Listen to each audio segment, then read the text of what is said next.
From Kern Government Television, welcome to this week's Kern County Board of Supervisors meeting. Originating from the Kern County Administrative Center, located at 1115 Truxtun Avenue in Bakersfield, California. Grounded in ideas, energy, and innovation, Kern County's vision is to be a driving force for the world's fifth largest economy, and our mission is to exceed expectations of the communities we serve, changing the way they feel about government, those who manage it, and the services it provides.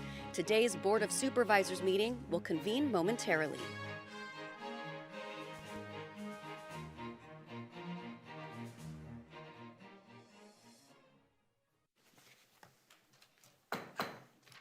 Board to reconvene. Madam Clerk, please call the roll. Supervisor Peters? Here. Supervisor Parlier? Here. Supervisor Flores? Here. Supervisor Couch? Here. Supervisor Perez? Here. Okay, thank you. We'll begin this morning with a salute to the flag, and this morning will be led by Sergeant William Chavez Jr. Sergeant Chavez Jr. was born and raised in Upland, California. He enlisted in the United States Marine Corps in October 2018. Sergeant Chavez completed Marine Combat Training and Motor Transport School at Fort Leonard Wood, Missouri, where he earned the occupational specialty of motor vehicle operator. Upon completion of his formal training, Sergeant Chavez was assigned to School of Infantry East, where he supported the training and development of entry-level Marines. He later reported to the 1st Marine Division, where he participated in numerous training exercises and deployed in support of the 5th Marine Regiment as part of the 15th Marine Expeditionary Unit. Throughout his service, Sergeant Chavez completed Motor Transportation Chief School, NCO Motor Transportation Operations, and basic leadership schools like Sergeant Course. Sergeant Chavez also obtained the secondary MOS of Martial Arts Instructor, allowing him to assist Marines progressing in their careers and the ability to defend themselves and others with Marine Corps martial arts training. Sergeant Chavez currently serves as a Marine Corps recruiter at Recruiting Substation Bakersfield East, where he is responsible for identifying, mentoring, and developing the next generation of Marines. His personal awards include Navy and Marine Corps Achievement Medals, Good Conduct Medal, 2nd Award, Sea Service Deployment Ribbon, Korea Defense Service Medal, Global War on Terrorism Medal, and the National Defense Medal. Thank you very much for being here, sir. And after the salute, I'd invite everybody to please remain standing for a moment of prayer, silence, or meditation.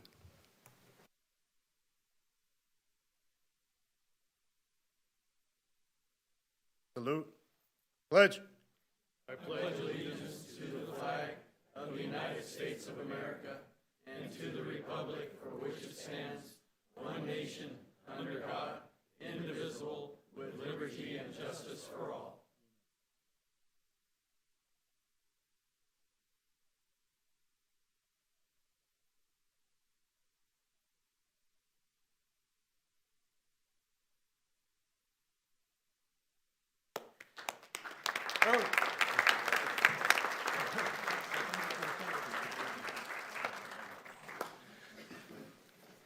And Marine Martial Arts Instructor. That's awesome. If anybody in here decides to get rowdy, you have to deal with Sergeant Chavez. You could hear it in his salute, too. Okay, next up, we're going to introduce our Pet of the Week. So I'll invite our Director of Animal Services, Nick Cullen, to come on out.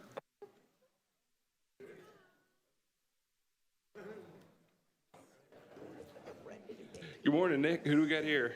Good morning, Chairman Peters, members of the board.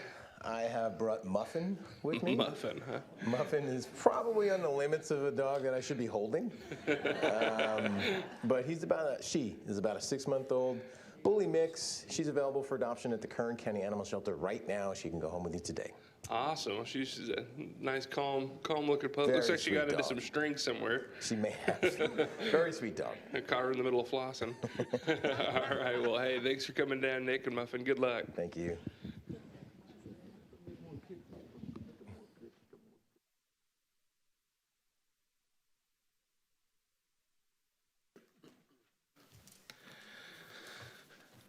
Okay, our next item is going to be the consent agenda. All items listed with a CA or C above the item are considered routine and non-controversial by county staff.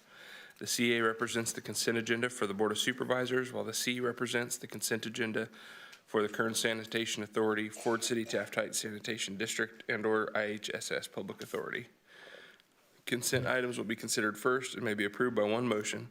If a member of the audience wishes to comment or ask questions regarding an item or items on the consent agenda, they may do so prior to a vote being taken.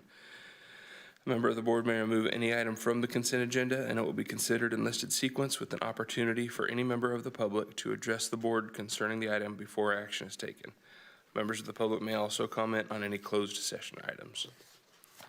I will read our consent agenda, which is items 1 and 2, as well as 6 through 8 on page 2, 11 through 17 on page 3, 18 through 25 on page 4, 26 through 29, as well as item 31 on page 5, items 33 through 40 on page 6, items 41 through 44, as well as 46 and 47 on page 7,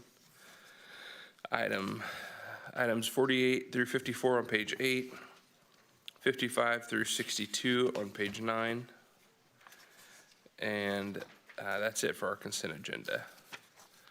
Are there any members of the public that would like to make comment on the consent agenda? We have no speakers. Okay, thank you. With that, I'll bring it back to the board for discussion or motion. Motion on consent. Second. Please cast your votes. The motion is approved. All ayes. Okay, our next item is item number 3, a resolution honoring Chief Probation Officer William Dickinson, Kern County Probation Department, upon his retirement with 32 years of dedicated service to the County of Kern. And that will be with Supervisor Perez. Thank you so much, Chair. It is an incredible honor. I'd like to make a motion on this proclamation. Second.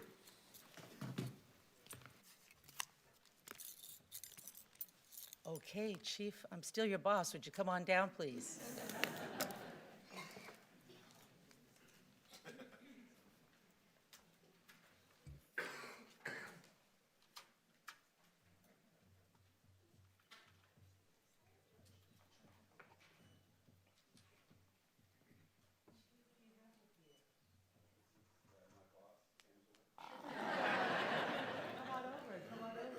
The boss, the real boss, Angela, is here.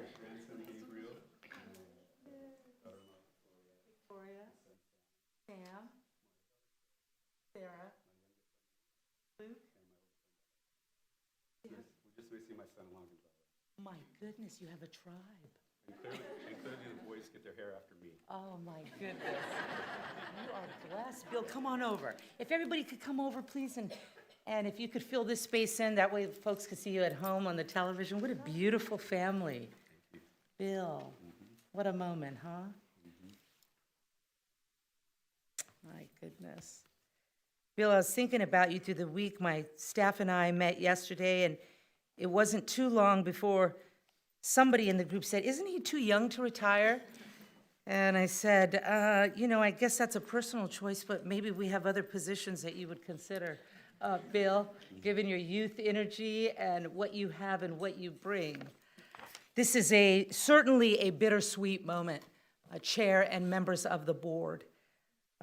I always feel very humbled at these moments where I take an opportunity in a very sacred space before the whole of Kern County to recognize an individual, the human beings that make Kern County what it is, the leaders in particular who take on risks, take on the lives of other people in their care, such as Chief Dickinson.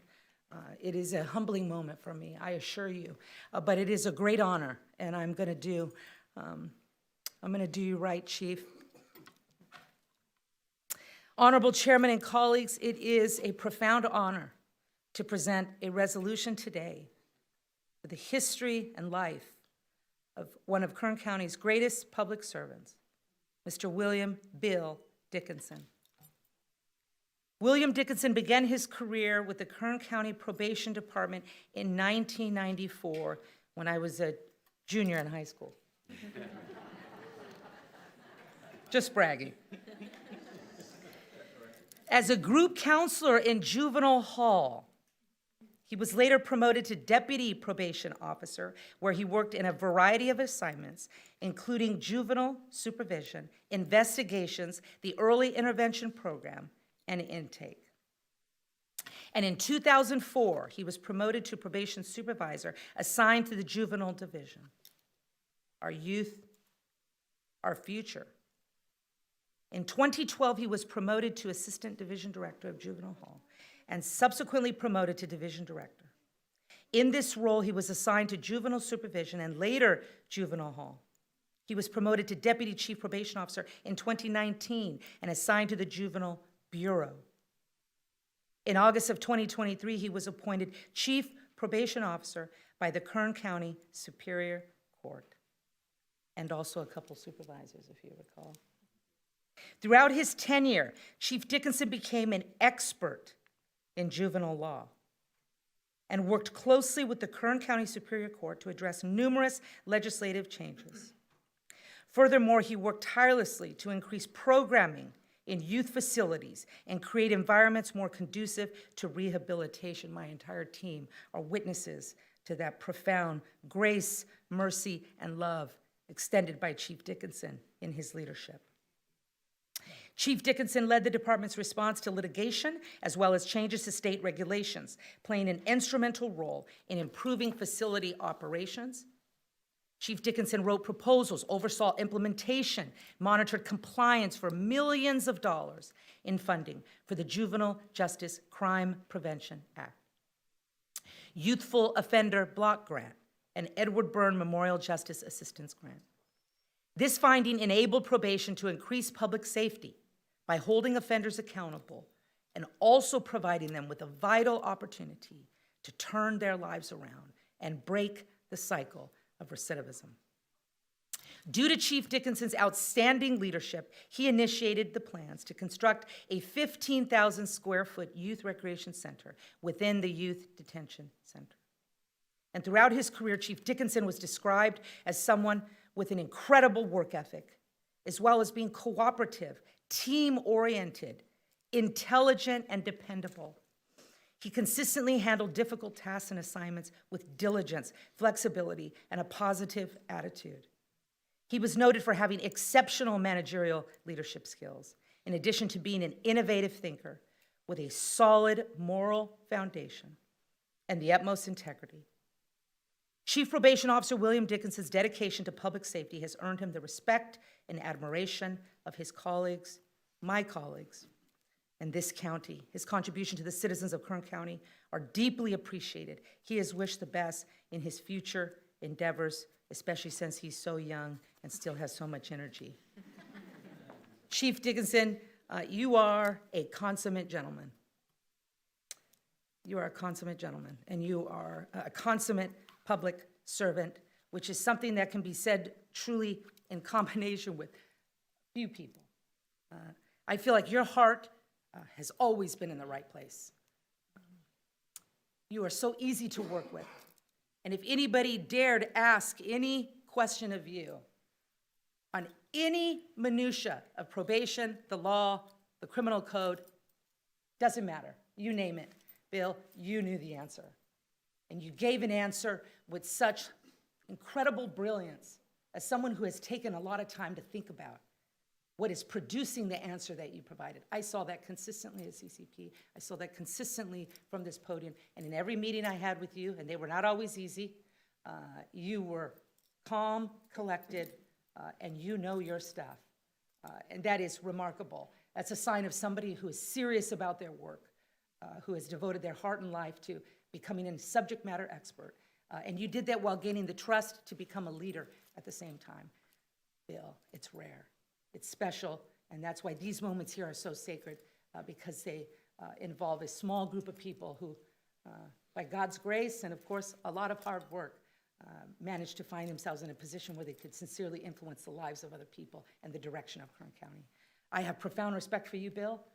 I'm excited about your future and what's next for you. You have a stunningly beautiful family. I see now the core of your happiness and what really drives you as the man that you are. So thank you for your service, Bill. I am going to miss you. I'm excited about who you've mentored in leadership roles to continue the good work, because we can't stay here forever, Bill. And we always knew this day was coming. Here it is, an honorable and beautiful moment. Thank you for your service. We'd like to hear from you now. Thank you, Supervisor Price. Appreciate you.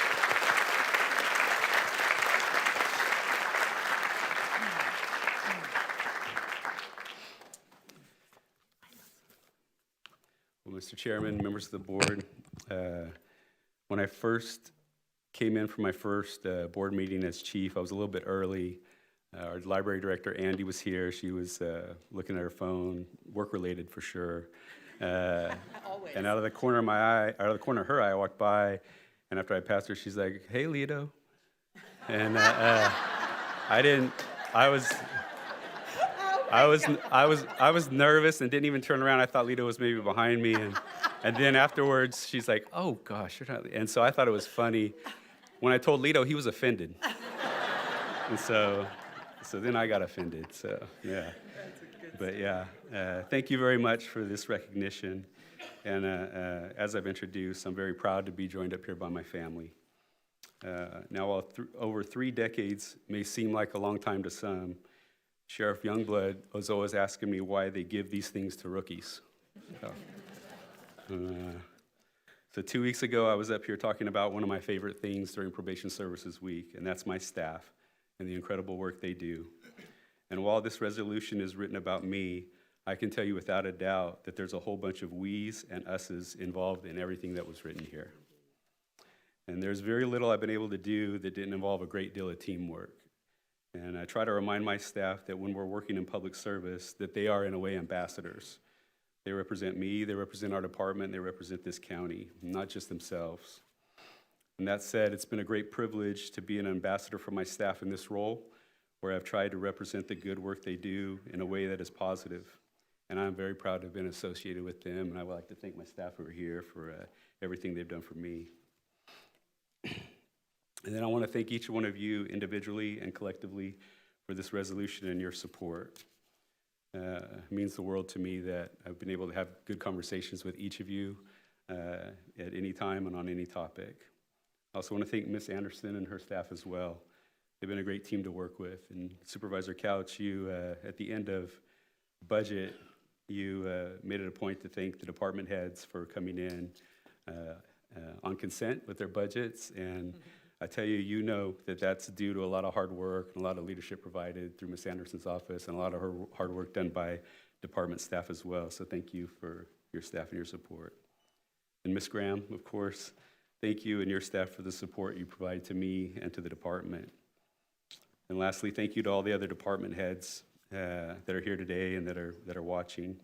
It's really a great group of people to be associated with. It's a great group of people to have done some really good and necessary work with along the way. And there's a saying that's often attributed to parenting, but I've found that it fits very well for my career. It says, the days are long, but the years are short. And there's been some long days where we've done some really good work, some really hard work, and it's been beneficial. Man, it doesn't seem like it's been over 30 years, that's for sure.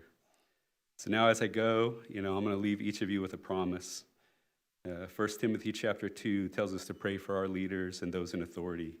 And I want you to know I will continue to pray for each of you as you lead our county. And it's been an honor to be part of it. Present the reso to you now.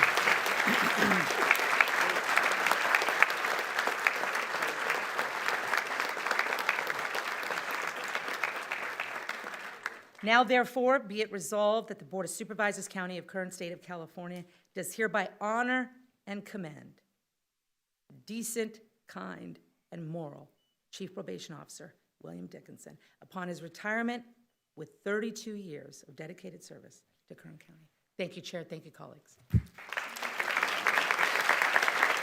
pick the time, we have probation here. We're ready to go.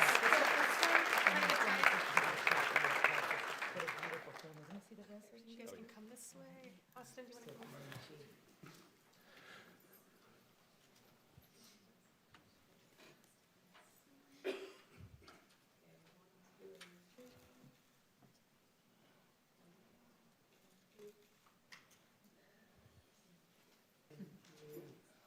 Officer Meade, the man.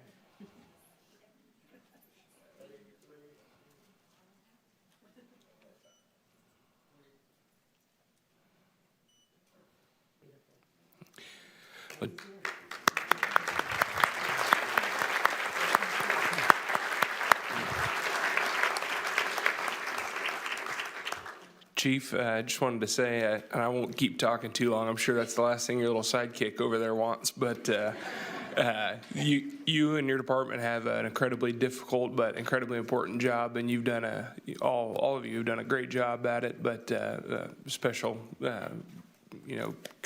commendation to you for being their leader and the work you guys have been able to do. It's been really remarkable. So I just want to tell you great job and congratulations and good luck on your retirement. Thank you.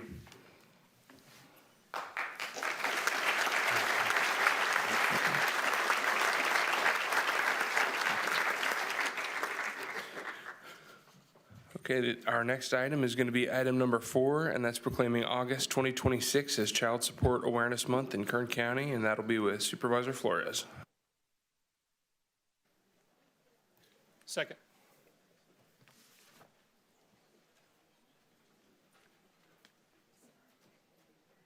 The motion is approved. All ayes.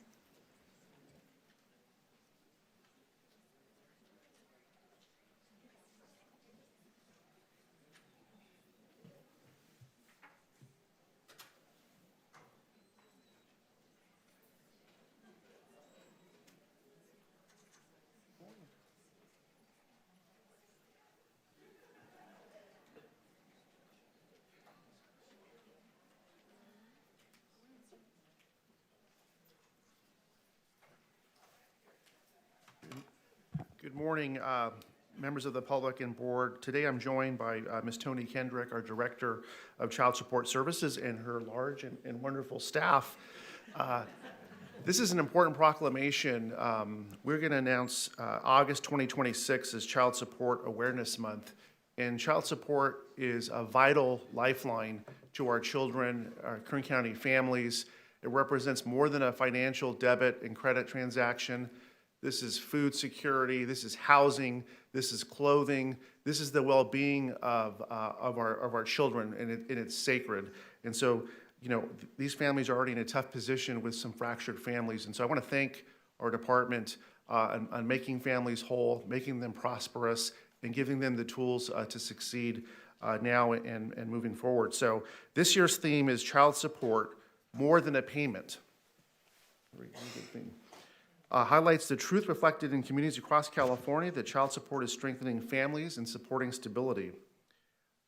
Kern County Child Support assists any parent or guardian seeking financial or medical support by providing a neutral, I want to stress neutral, supportive and family-centered services. This team works closely with parents, both parents, to establish parentage, create fair support plans, and adjust orders. Each year, thousands of Kern County children benefit from these services. In federal fiscal year 2025, they facilitated the collection of over $87 million in child support payments, with approximately $76 million dispersed directly to families. These funds, again, help pay for rent, groceries, childcare, and meet everyday needs of our children. So on behalf of our Board of Supervisors, we're proclaiming August 2026 as Child Support Awareness Month in Kern County, signed by our Honorable Chairman, Philip Peters.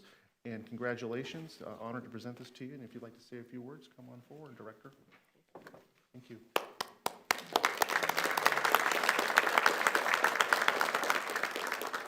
Okay, I have a video first to present.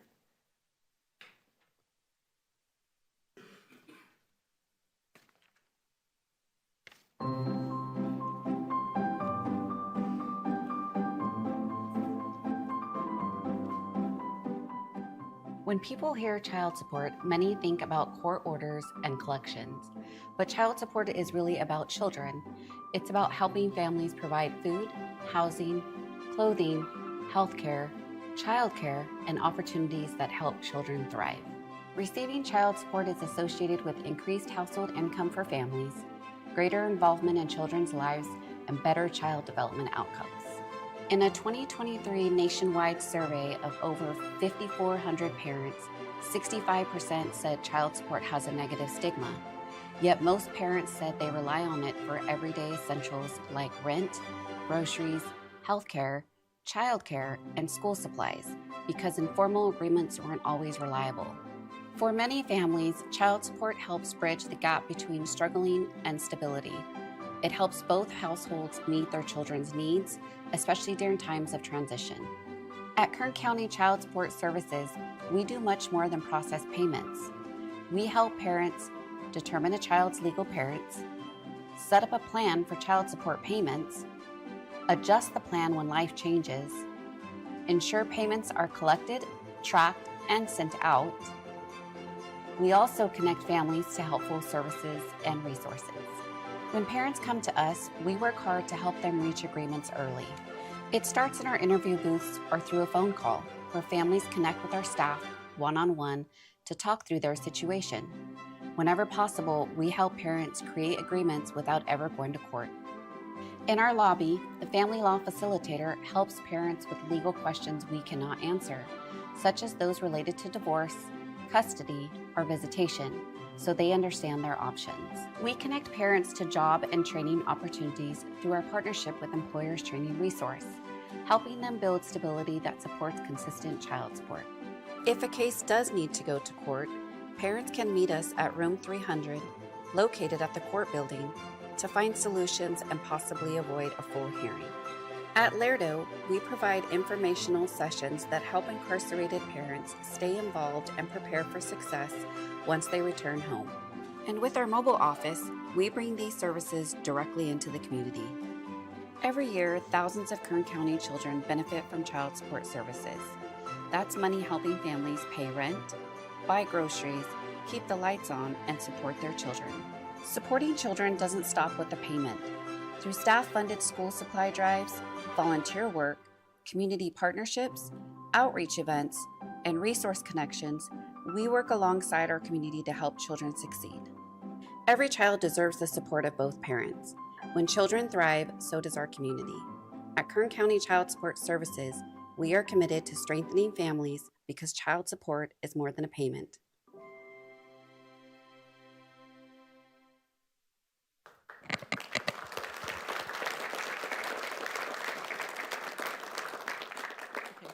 Thank you, Supervisor Flores, Chairman Peters, members of the board. The video you just watched highlights the heart of our work and the many ways child support strengthens families throughout Kern County. And actually, it's not just Kern County. It could be throughout the country and even internationally.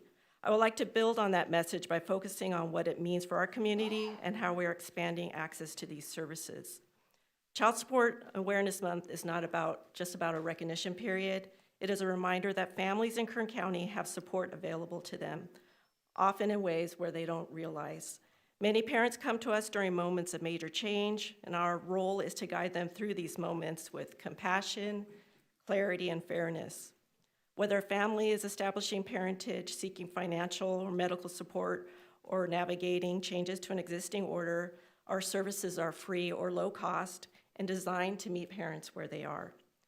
What matters most is the impact of these services. As you saw in the video, we distributed more than $87 million, and approximately $76 million went directly to families. So again, those funds help keep homes stable, put food on the table, and support daily needs, making a meaningful difference in households across the county. As we move into August, we continue our commitment through community-centered outreach. Our Ready, Set, Back to School events not only provide school supplies and resources, but also connect families with year-round services available to them. Throughout July, we've partnered with the libraries and other local organizations in Wasco, Buttonwillow, Ridgecrest, California City, Delano, Lamont to distribute backpacks and share information about our program. Our main event coming up here on August 6th at the Bakersfield Museum. I'm advertising right now from 9 to 12. So I want to make sure everybody takes the opportunity to share this with family, friends, with constituents, because the resources available there, it's more than just the backpack. There's tons of resources available to everyone to help them throughout the year. In August, we also are going to have extended hours to make it easier for parents who cannot visit during the regular work week.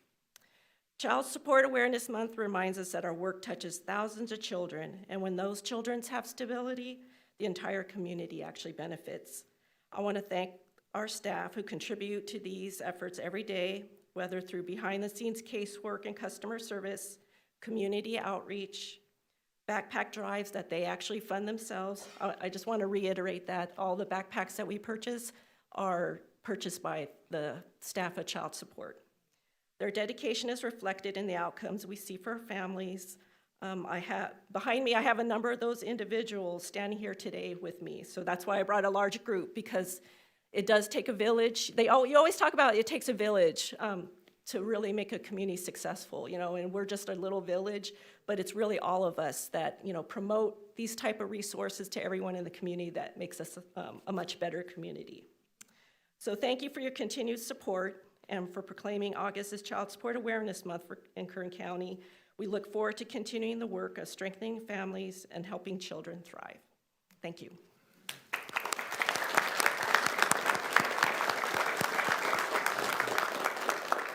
Director, before you go, I just wanted to say I've always been really impressed by your department and the care that you guys show your clients. The Ready Set Back to School events that you mentioned are a great example of that. It's really unbelievable. I don't think people in the general public really understand the scale of just how many people you guys are helping out with that. Not to put you on the spot, do you have a rough idea of maybe how many backpacks or shoes that you guys give away in the course of a year that your staff goes out and buys? Well, it's like 3,500 backpacks. I don't talk Wow. about the shoes all the time because that depends on the fundraising. But we, last couple of years, I think it was 500 pairs of shoes that we gave away last year too. So that's awesome. we have some other surprises at the main event this year. I don't want to announce it or anything right now, but yeah, it's just what's really great about that is how thankful the community is. When you go out and you see the parents are thank you so much. It's just one less thing that they have to purchase for the school year. We talked about it last year, but even now the cost of everything's so high. It's just something that we can just give back, and so it's something that we relish in. Well, from that to touring your department and seeing how efficient you guys are and supporting, not just the community, but each other and processing phone calls and getting clients through, you guys do a really remarkable job. So hats off to you. Thank you very much. Thanks. Did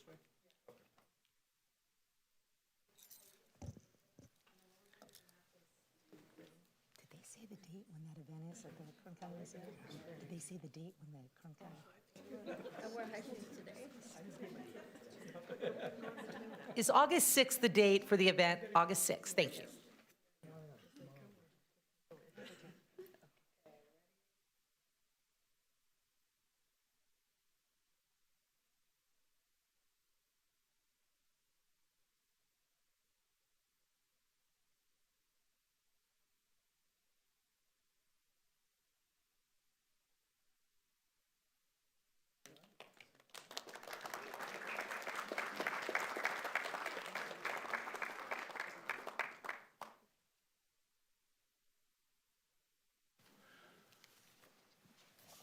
Okay, that brings us to item number 5, proclaiming August 2026 as Valley Fever Awareness Month in Kern County, and that will be with Supervisor Couch.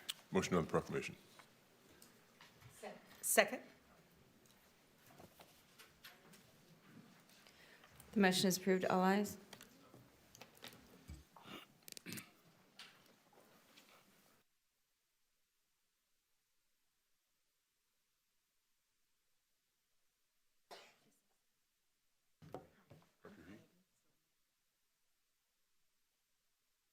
I'm going to be turning it over.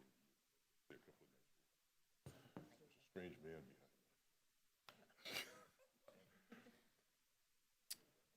Mr. Chairman, members of the board, there's some people don't know this probably, if they're not familiar with our operations, but every item on our agenda has a board letter. What's a board letter? It just describes the item that is on the agenda that action is being taken upon. So, every once in a while you read through those board letters and something just kind of jumps out at you. And I read this particular one, and I think people tend to forget this, so I want to read this one sentence to you.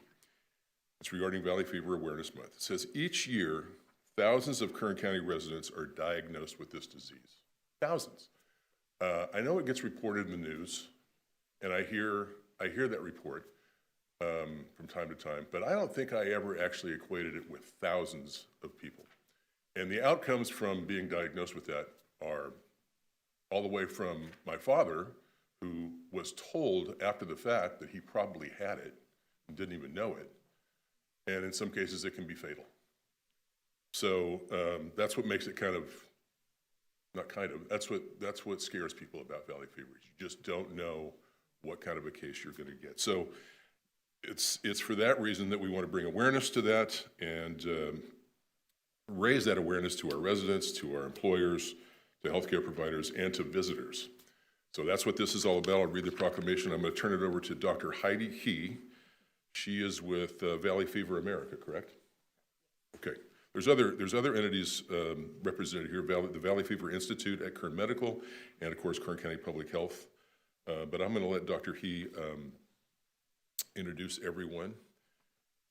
Proclamation reads, the Board of Supervisors of the County of Kern, State of California has officially proclaimed August 2026 as Valley Fever Awareness Month in Kern County. And this recognition is officially entered into the official board minutes signed by our Honorable Chair Philip Peters, dated today, July 28th of this year. Doctor, turn it over to you. Thank you so much. Thank you very much. Thank you. Good morning, everyone, and good morning, Chairman Peters and the board member of the board supervisors and the staff. And join me with, I am Heidi He. I am a nurse practitioner, and I'm the president of Valley Fever America's Foundation. And on behalf of the foundation, I wanted to thank you for the county to recognize Valley Fever August as Valley Fever Awareness Month. Join me is our board member, Kron and Brand, and also clearly from Valley Fever Institute.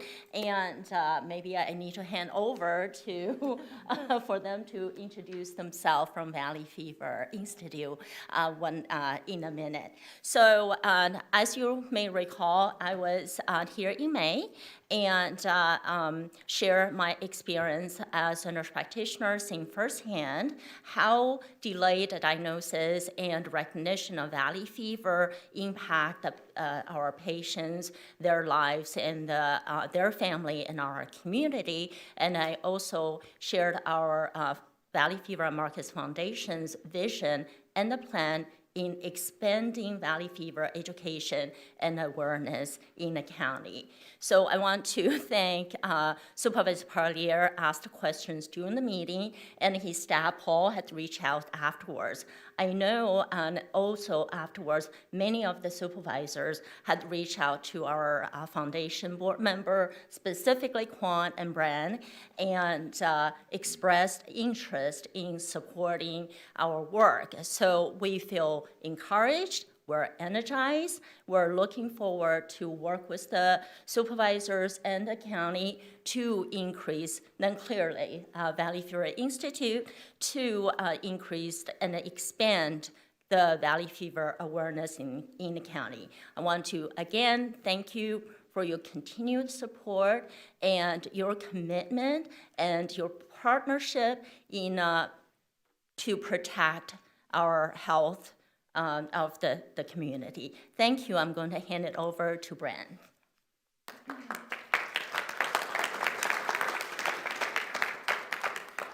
Good morning, Mr. Chair, members of the board. I'm honored to stand before you today as your director of Kern County Public Health, but also as a board member of Valley Fever America's Foundation and alongside our valued partners, Valley Fever Institute. I am grateful that you are all proclaiming August as Valley Fever Awareness Month in Kern County. As you are aware, Kern County is experiencing more valley fever cases and more valley fever related deaths than any other time in our history. As your director of Kern County Public Health, I believe our responsibility is to ensure every resident has the information they need to reduce their risk, recognize symptoms early, and seek timely medical care. That commitment is why our department has developed a comprehensive Valley Fever community toolkit with educational resources, launched our Faces of Valley Fever campaign to share the real stories of those who have been impacted by this disease, and created our Valley Fever Ambassadors program, where we train trusted community members to educate their friends, families, neighbors, and coworkers about Valley Fever. While these efforts are driven by our commitment to protect the community, they are also very deeply personal to me.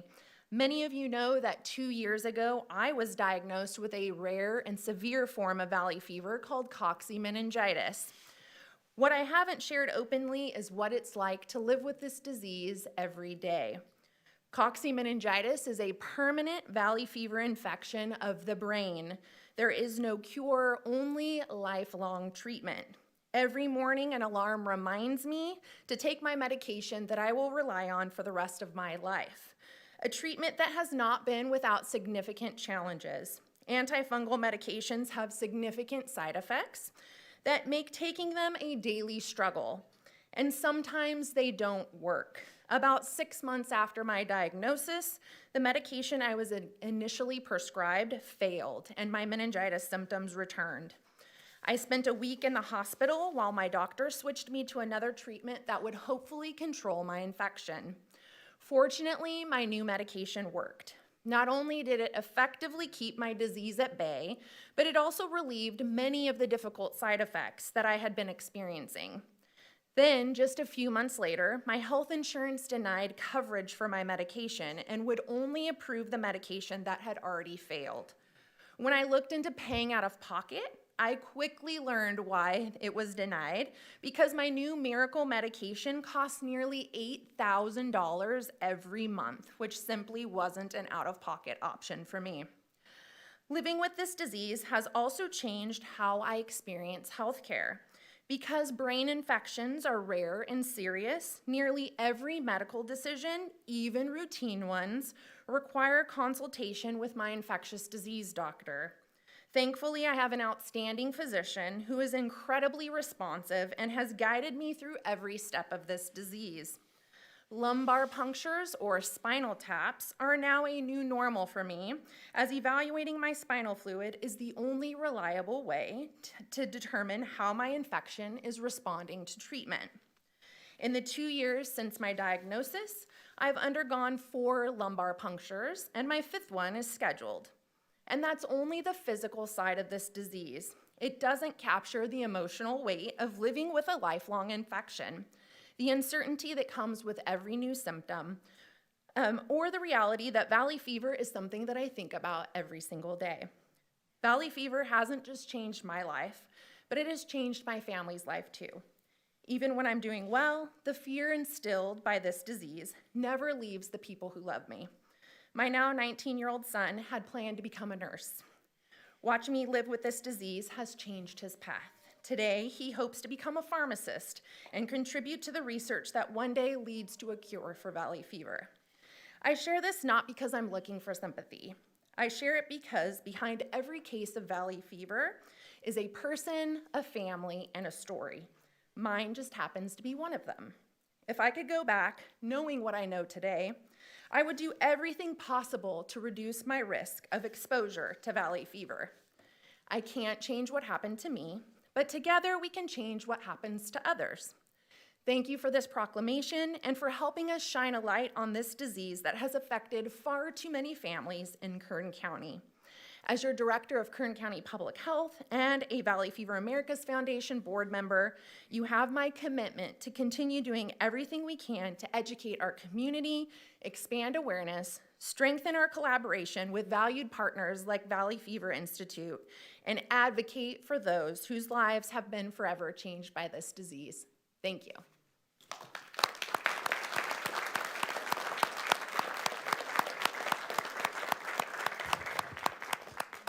I'll introduce Dr. Johnson.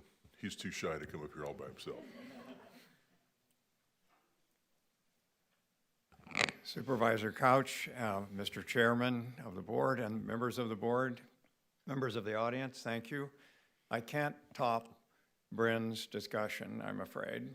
I'll try and be brief as well. But The Kern Medical, the Valley Fever, the foundation, which houses the Valley Fever Institute, have collaborative goals with the health department, plus a few more things. So our mantra, our motto is that we're going to provide public education, which you're helping us do, patient education, professional education, patient-centered care, and patient-centered research.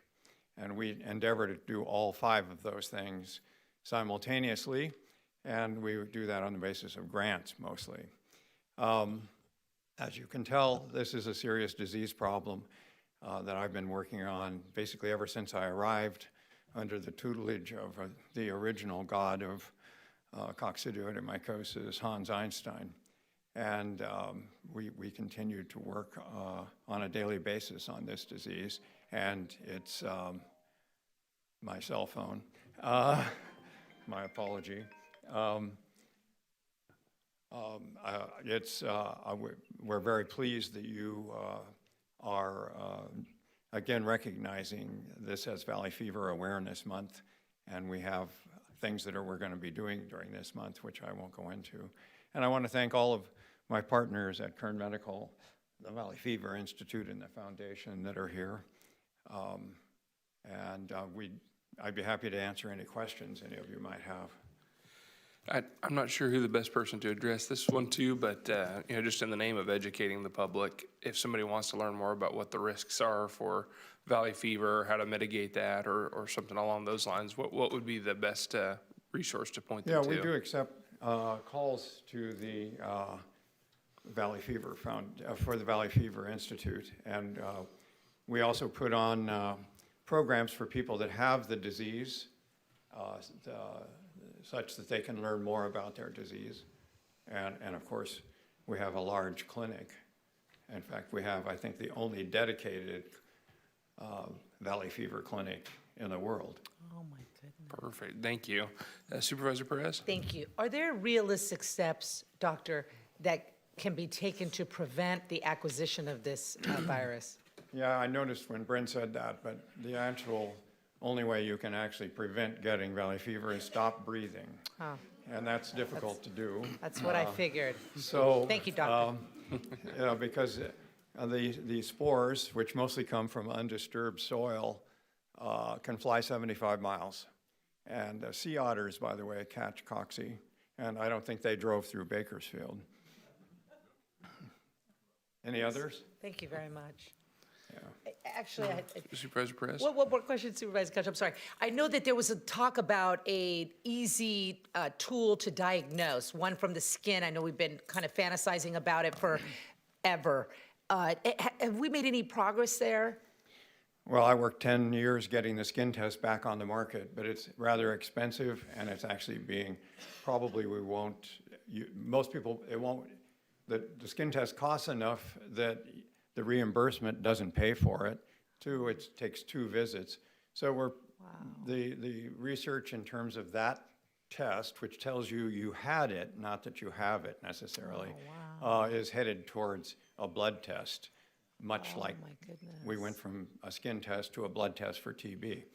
So I spent 10 years getting that back on the market, but our research now is mostly about immunogenetics. And the question is, 60% of the people that are infected don't get sick. I call those people normal. The other 40% have some reason they got sick.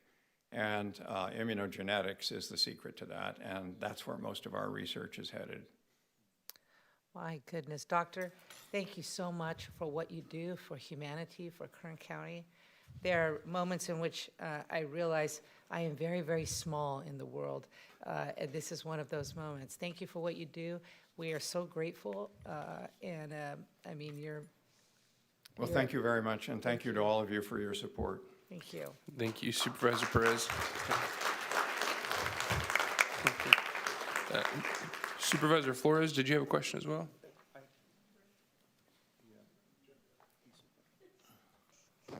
Dr. Johnson, You mentioned immunogenetics as promising. Is there also, can you give us an update on vaccine development? Is that stalled, or is that still progressing? Do we have promise in that also? Well, there are at least 3 vaccines out there at the moment. There's an mRNA vaccine at the University of Washington. That is one of our research partners. There's another one at the University of Arizona, and there's a third one at the University of Texas in San Antonio. But this is somewhat like the skin test story. We might be able to bring those vaccines to fruition, but the question is anybody going to pay for it? And will people, in fact, accept it? We live in a world where there's a lot of vaccine hesitancy, and so I worry about what the uptake would be. But vaccines are a promise, but that's been worked on for many years also. It's not simple. Okay, thank you. Thank you.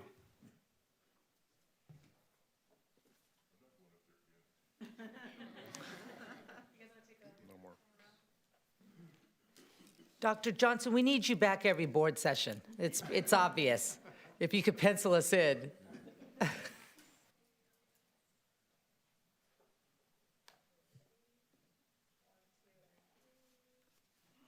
got the fever.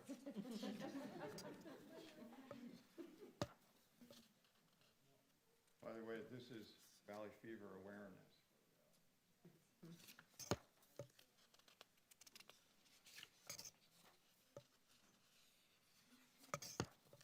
Thanks, everybody. Thank you very much.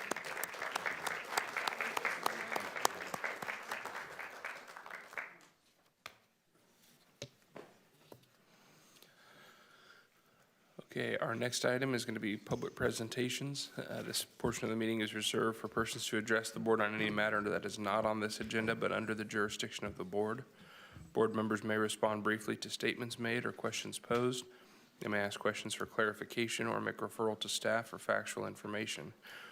The board may also take action to direct staff to place a matter of business on a future agenda. Speakers are limited to 2 minutes, and we ask you to state and spell your name before making your presentation. Madam Clerk, do we have any members of the public that are registered to speak? We do. Our first speaker is Janine Adams.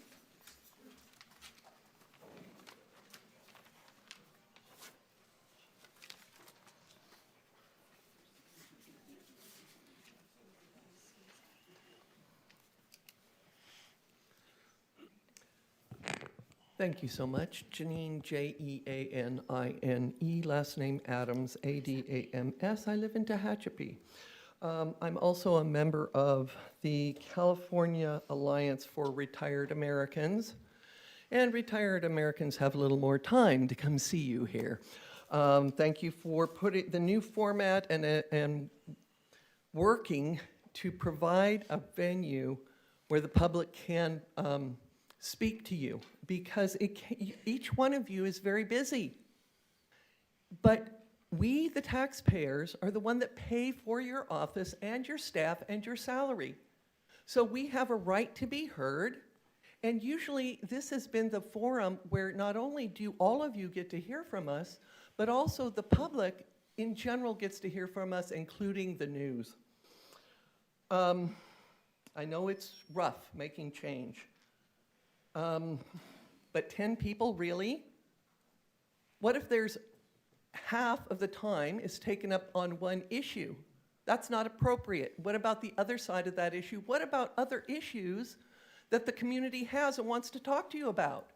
Of course, I hope the public is aware, and I would like to make sure they understand, that there are standing committees where your voice can be heard. For example, I was at the Legislative Committee, and our chair this year, Philip Peters, is also the chair of that committee. And it was a much more intimate environment where I felt heard and where I got information. But when I went to follow up with my supervisor, I was unable to get through to them, and that was one of your suggestions: talk to my supervisor. This is not working yet. I have every reason to believe that it will work and it can work, but it needs to be adjusted. There are people online, I hope, that are listening. Do you even know how many people are online? Probably not. because the number fluctuates, okay? We're coming up with a very big contract for several very big unions. Will they have the chance to have their voice heard? I don't know. I hope they will. Thank you. Can we have our next speaker, please? Next speaker is Charles Shin.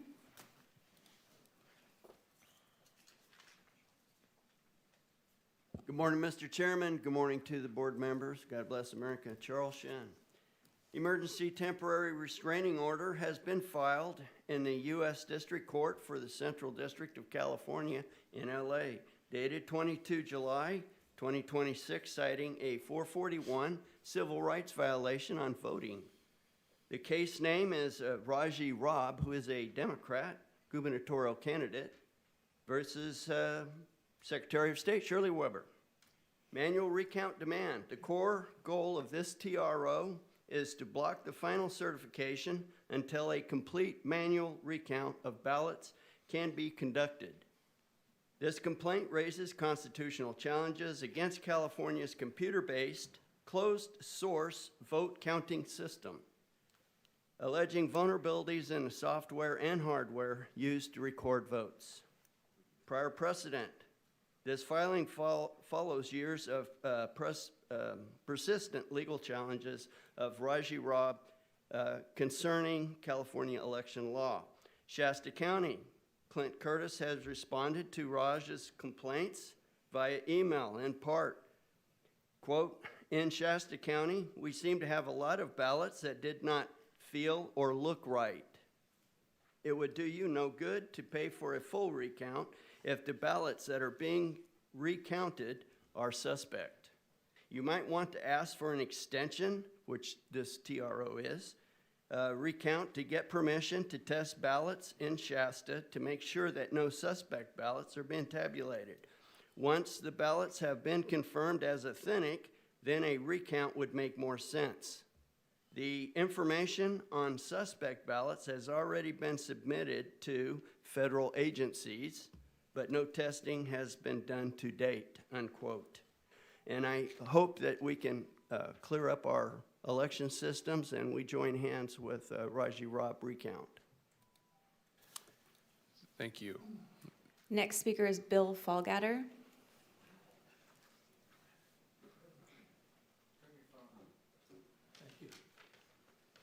My name is Bill Fallgatter, and I have a few words about non-citizen voting frequency.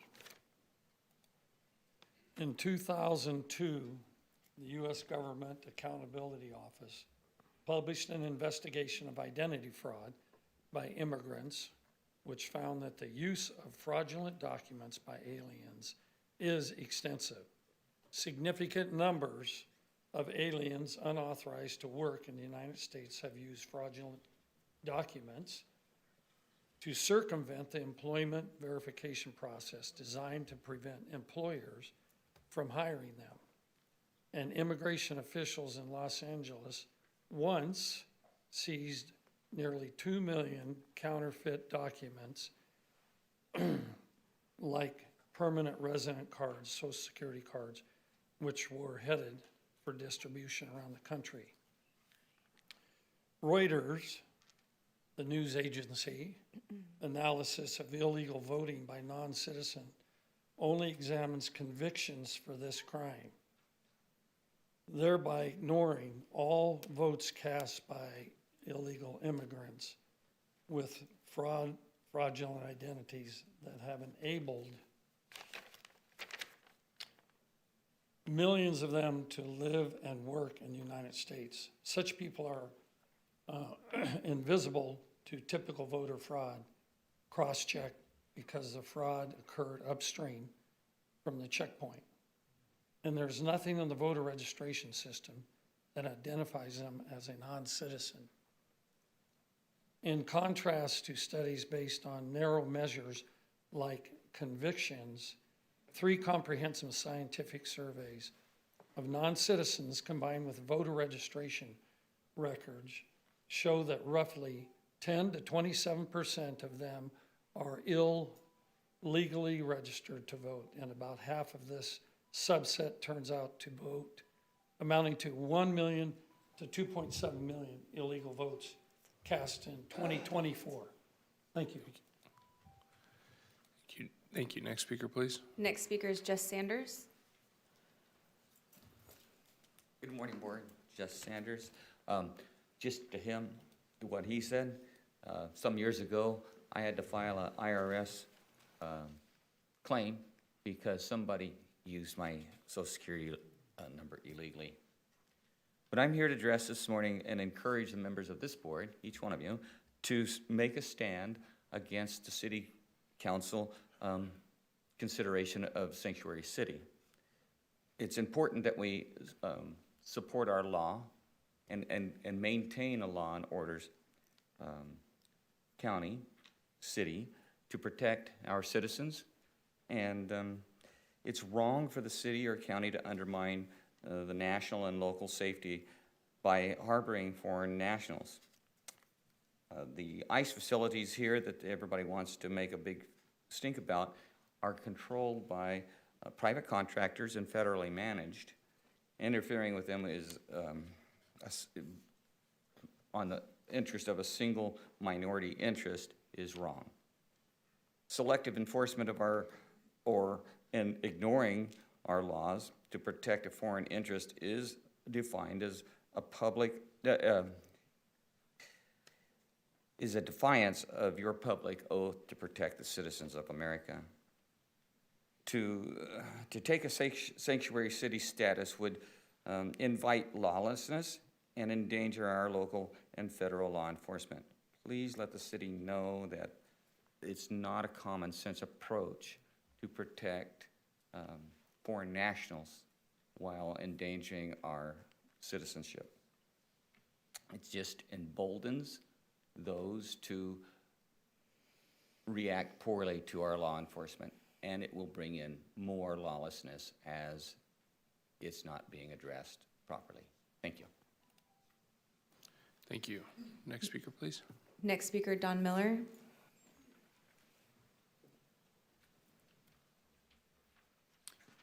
Good morning, board members and staff. I have submitted a document for your reference from the California Legislative Information website. I would also like that entered into the record. This morning, I would like to speak in favor of law and order and the continued cooperation with federal law as it pertains to hold, notification, and transfer requests made by the Immigration and Customs Enforcement Agency, commonly known as ICE. Well, there are jurisdictions in California and nationwide that have adopted the reckless, dangerous, and careless policy of sanctuary status for foreign nationals. I am thankful I live in a city and county that does not. Although state laws such as the Trust Act and the Truth Act attempt to restrict ICE, it still permits hold, notification, and transfer requests for foreign nationals previously convicted of other crimes. Our nation is the most blessed place to live on earth due to our Constitution that provides us the rule of law based on biblical principles. Comparing two cities, consider Juarez, Mexico. Juarez is ruled by lawlessness and violence. It is, in fact, among the most violent cities on earth. Cartels murder people and hang their bodies from street lamps and bridges. Due to the utter lawless corruption, the people cannot even trust uniformed police who are supposed to defend them. Directly north lies El Paso, Texas. El Paso, although somewhat affected by its neighbor to the south, is a fine American city and in comparison is a very blessed place to live.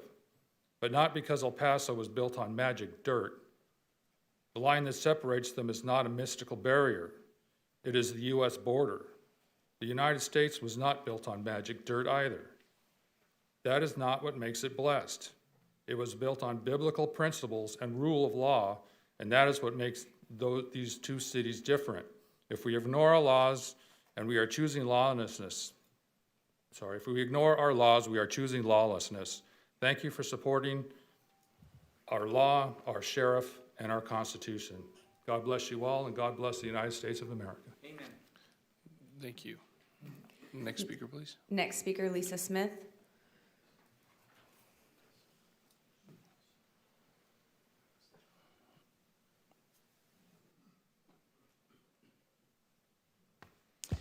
Good morning, Lisa Smith, usual spelling. Thank you for the opportunity to speak to you today on behalf of Writers of Kern, also known as WALK, a nonprofit organization under the umbrella of California Writers Club.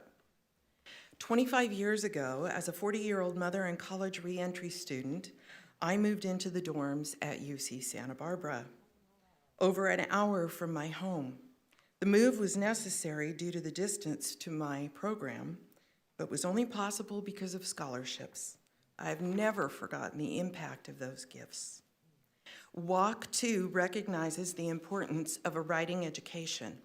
As a result, it has recently created scholarships for Kern County student writers, including high school, college, and reentry students of any age who are enrolled in writing classes or programs in any Kern County public or private school. We've been working hard on funding our student scholarships, which include membership, educational programs, attendance at the Spring Writers Conference, and a cash stipend. With the support and commitment of Russo's Books, which serves as our scholarship fundraising event host, we will have 2 scholarships to award this year, our first year.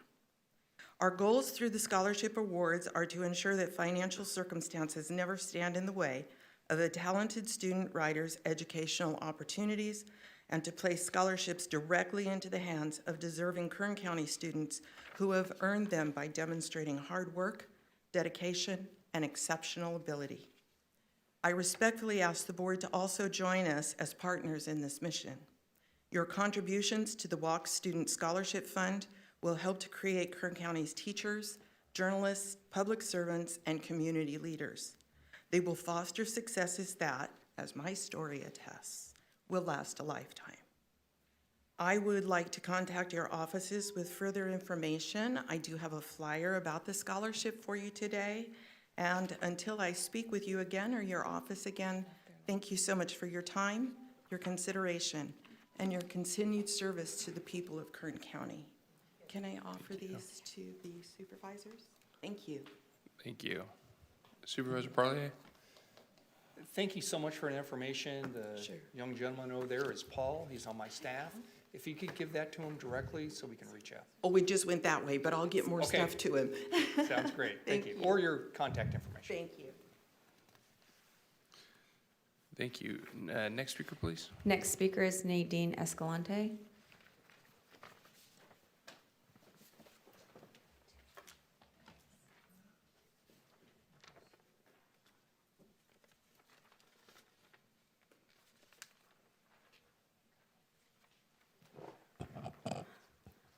Good morning, Board of Supervisors. Nadine Escalante. My question is with the woman who spoke, the retired woman, about this county only allowing 10 people to call in for the meeting.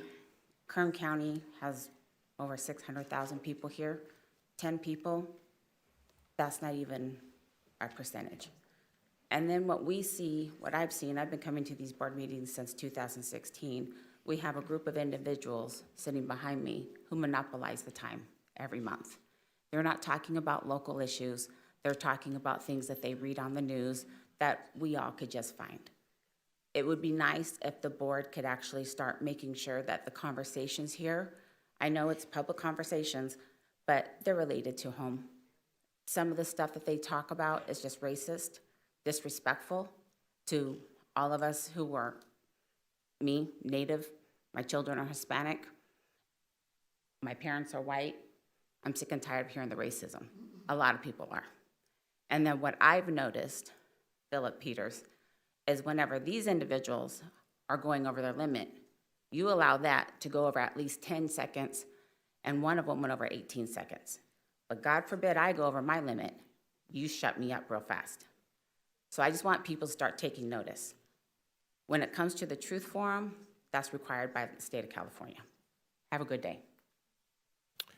You're more than welcome to go back and watch any of the meetings you like. I gave everybody the exact same amount of time, including every speaker this morning, besides yourself, that's gone at least 15 seconds over. So it's funny that you come up and advocate for more time and more speakers while trying to quiet or silence the voices of concerned citizens that are bringing concerns forward. But that is your right to express. We'll ask if there are any other speakers. Next speaker is Megan Pater.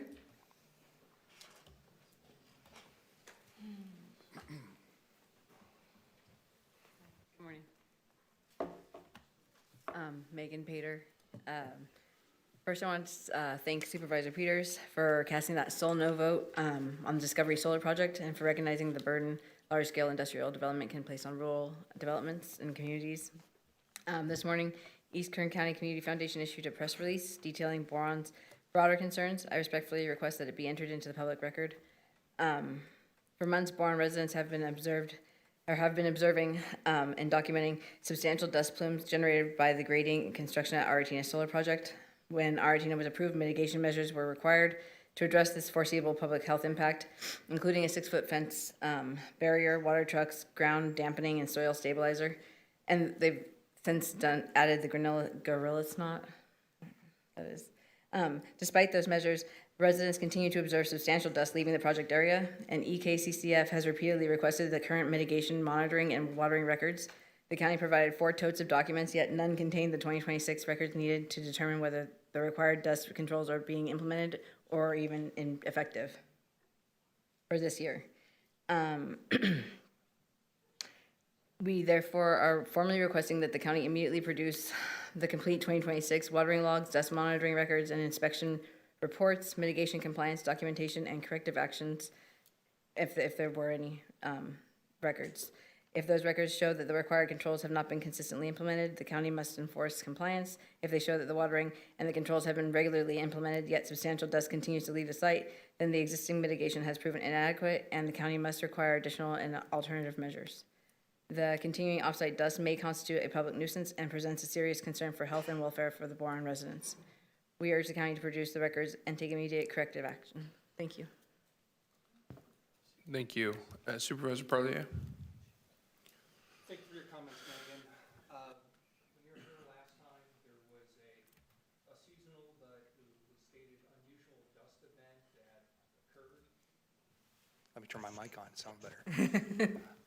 So let me start over if you didn't hear me. Since the last time you were here, and you spoke on this topic too, at that time there was an unusual dust event that occurred, a seasonal dust event that occurred. I asked that it be investigated. I had Bryn, who was here earlier from County Health. I had the Planning Director, Natural Resources Director, Craig Murphy, that spoke also. I also sit on the East Kern Air Quality Board, so this is a big concern of mine. The Air Quality Board, through their monitoring, stated that there was an unusual event and there was a spike in monitoring during that dust plume, but it was a regional plume. They said it wasn't necessarily directed to or any specific area, but a regional area, including Bakersfield, was full of dust that few days. The departments, through Valley Fever, Bryn stated, and I'm paraphrasing a little bit, they saw not an upcrease, even though Valley Fever is obviously a problem, they didn't see an increase due to that specific event to date. The Aratina project, there was people here, I believe they spoke that time too, when you spoke last time, talking about the mitigation efforts of gorilla snot, the fencing, and Craig Murphy stated that they were currently in line with their permitting process that was approved before I was on this board. So we'll continue to monitor. We'll continue to try and help that community any way we can, but that's kind of where we stand at this point, and I appreciate your comments. Thank you. Thank you. Thank you. Next speaker is Alejandro Rocha.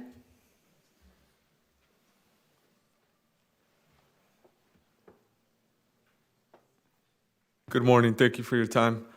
I would like to say I've never seen an alien in the state of California. I've only seen human beings. But here on another topic, there's a current water issue going on in our county jail, and I would like to know what is going to be done to fix that issue. Nobody can drink the actual water from the faucets or anything. There was a point where nobody was able to take a shower because the water issue was so messed up. That's one thing. Another thing is that there's a rising in homelessness in Kern County.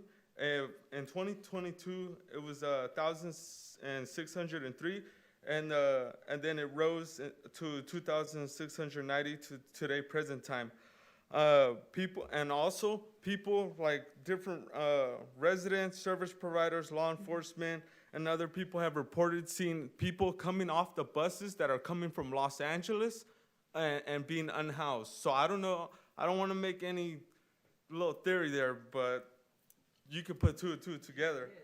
There's bus ticket programs that exist through nonprofits in Los Angeles, and I would like to know, can the Bakersfield Regional Homeless Collaborative track the migration flow from Los Angeles to produce statistics so we can know, is it just not true or is it true? Are they shipping them over here? And they should be held accountable for that. Thank you so much. Have a nice day. Mr. Chairman? Can I ask you a question, sir? Yeah. I would love to know the answer to this. I think you just stated that there are nonprofits that have basically a bus ticket program where they'll give someone a ticket to get them out of town, right? Well, hang on. That's what you said, right? Yeah. Can you name for us who those nonprofits are? I'll have to look over I didn't write down where I got it from, my source, but there is nonprofit groups and. Okay, but what I really am, and what we're all interested in is knowing who exactly those people are. Because we would all love to know that. I will be here at 2:00 today. Excellent. I'll have all of that ready for you. Thank you. Thank you. Thank you. Our last speaker is a remote speaker, Ian Turcott. Thank you.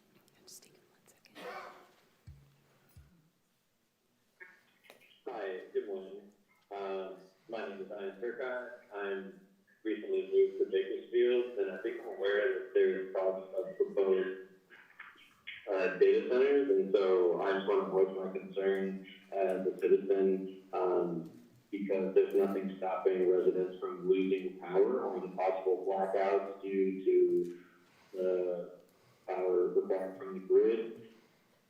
And there's nothing stopping from these power companies from focusing entirely on data centers. I'd also like to raise that the water consumption for a medium facility is about 300,000 gallons of water, whereas a larger hyperscale is about 1 to 5 million. And I already know that us in California, we're struggling with water, gas usage, pouring our farm water into the ocean. So we're already having an issue with the water in our grid systems. What does that say for the agriculture?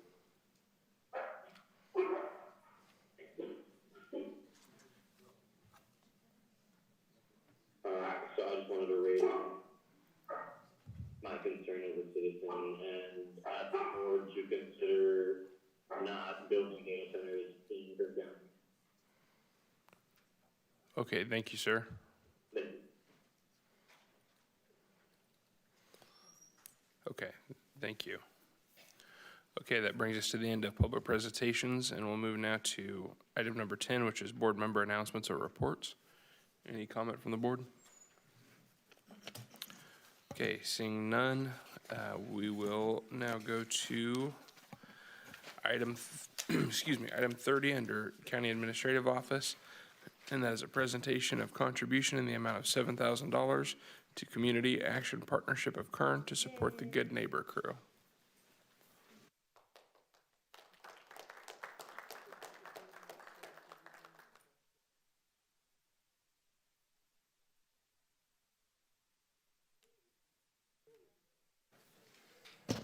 Supervisor Perez, before we go down, can maybe do a joint approval?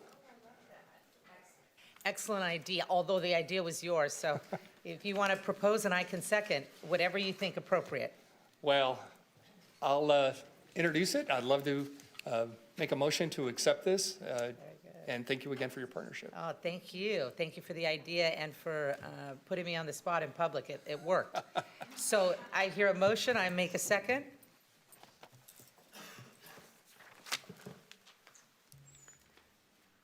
The motion is approved. All ayes.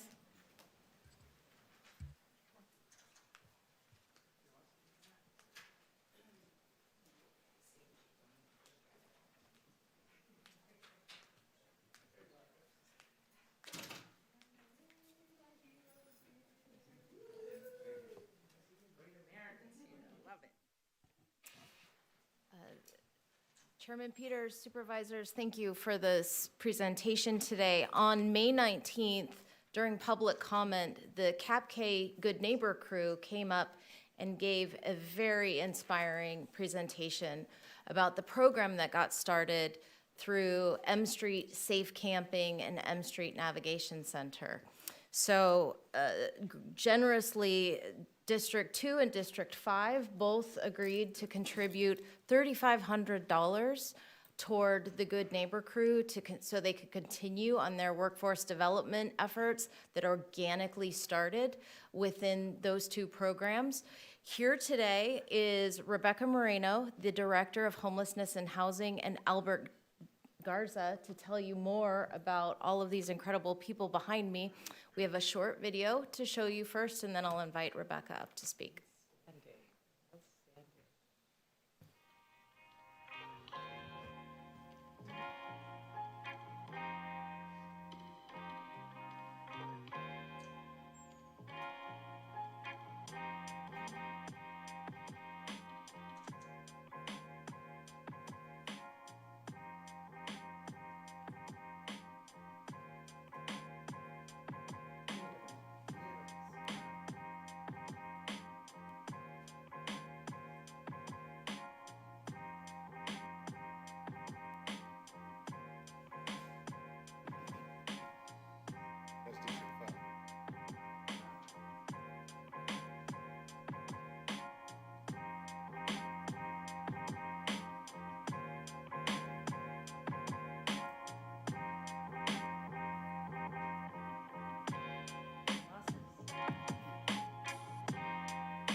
Good morning, Board Chair and Supervisors. We want to thank you so much for the support that we've received throughout the years for M Street Navigation Center, which then gave birth to our Safe Camping program, which then gave birth to our Good Neighbor crew. All of your investments and your support led to this program, which, as Stacy mentioned, developed very organically within the clients of the program. And it was just a matter of taking pride in their area, which to some people might not think it's very much, but that's their community. That's a community that we've built together with the clients that are standing behind me. And this is an amazing program, and out of that, we are transitioning it to a workforce development that will then continue to give back to the community that we serve. And several of your districts were featured in that video. So we are going out and working and cleaning up the area. Just by seeing something, they stop and they want to just do it, just because they want to do it. They want to give back for everything that's been given to them. So we want to thank you for your continued support, and we really appreciate it. And this is only a few of our crew members, because the program is growing, and the enthusiasm and excitement for giving back is contagious. And so, again, thank you so much.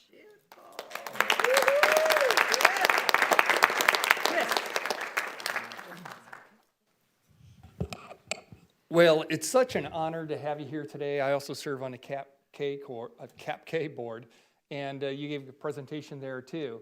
And not only are you making a difference within our community, but you're changing lives too. And thank you for all your efforts. This is the second time Supervisor Perez and I have teamed together to support CAP-K.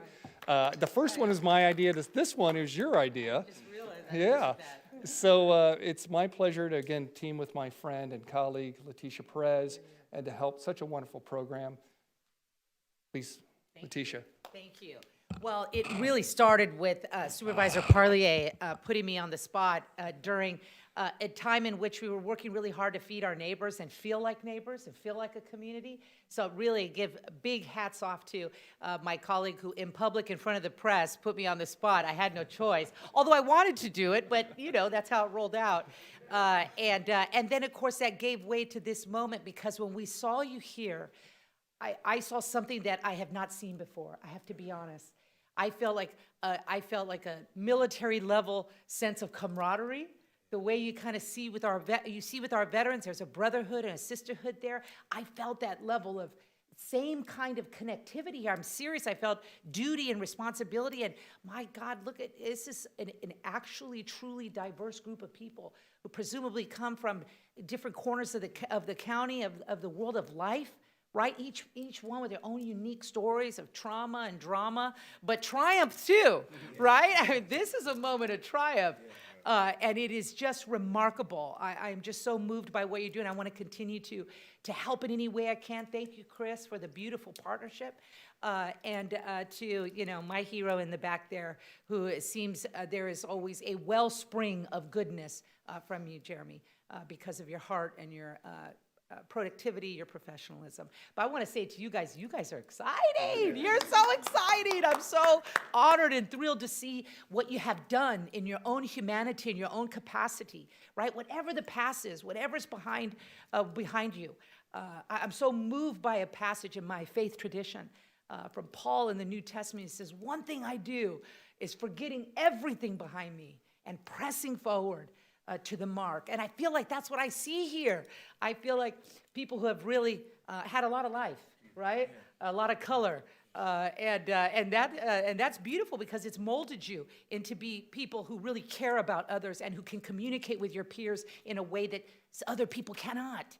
And get to them and show them community and show them love, show them the kingdom of God right here. You're building that, you're living that, and I want to stand with you every step of the way. And thank you for your heart, your hard work. This is beautiful. It is the absolute best of us. It is quintessential Kern County. It's beautiful. God bless you. Keep it up. Thank you. Now we have the big checks, and I don't know if you saw the movie Semi-Pro, but you don't have to take these to a big check bank. They're going to cash. They're good, I promise. The check is not in the mail. We have sent it to you.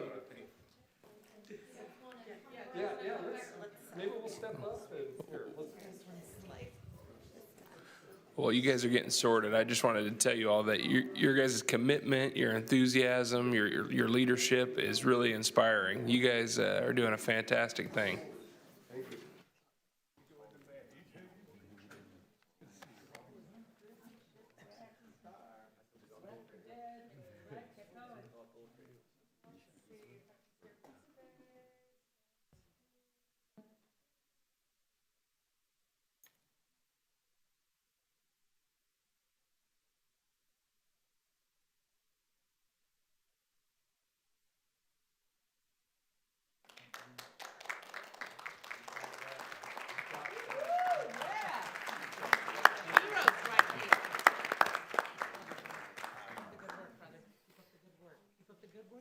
Everybody's watching now. Can't stop now. Right? We'll get the smaller one. Bless you. Thank you. Thank you. You are not alone. We have each other. We have each other. Thank you. Thank you. Keep going. Keep going. Keep going. Ladies over here. Look at this. Woo! I love it. I love it. Keep going. Keep going. Thank you.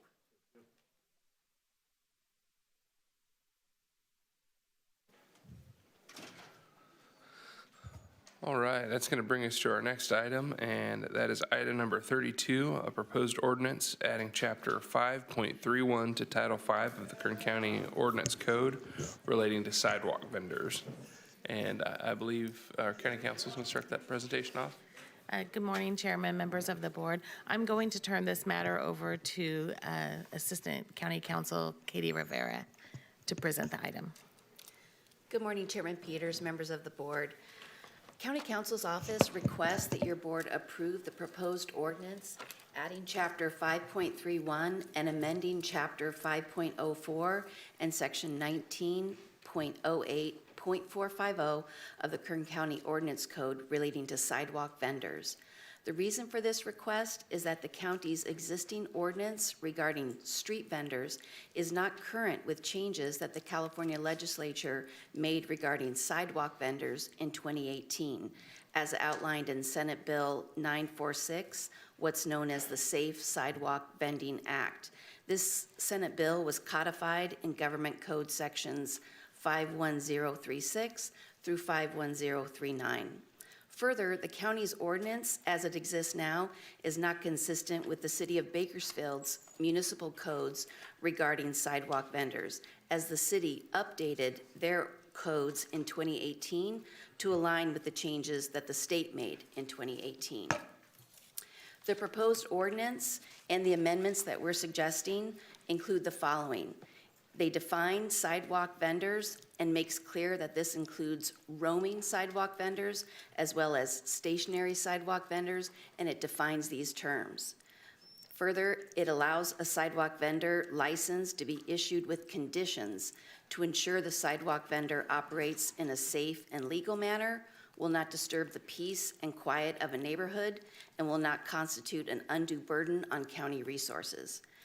Further, the changes detail the regulations applicable to sidewalk vendors and provides that an applicant for a sidewalk vendor license will not be subject to being fingerprinted, nor will a criminal background search be conducted as a condition of issuing a license. Violations of this proposed ordinance are in accordance with Government Code Section 51039 and may only be punished by administrative fines. For the first violation, a fine not exceeding $100. For the second violation, a fine not exceeding $200. Each additional violation will bring a fine of not exceeding $500. And finally, after the fourth violation, the license to a sidewalk vendor may be revoked. Special penalties apply for a sidewalk vendor who's operating without a license. That first violation will be a fine of $250.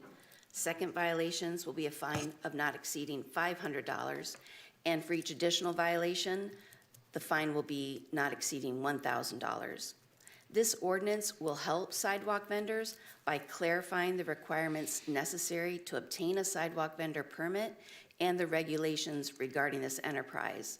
The ordinance will also assist residents in that law enforcement will now be able to cite sidewalk vendors who do not comply with the new ordinance. As it's written now, our ordinance states that violations are punishable as a misdemeanor, which is not in alignment with state law, which sets forth the administrative fines that I just mentioned. Therefore, our current ordinance is unenforceable as violations of this ordinance do not comply with state law. The changes recommended will outline our ordinance with state law.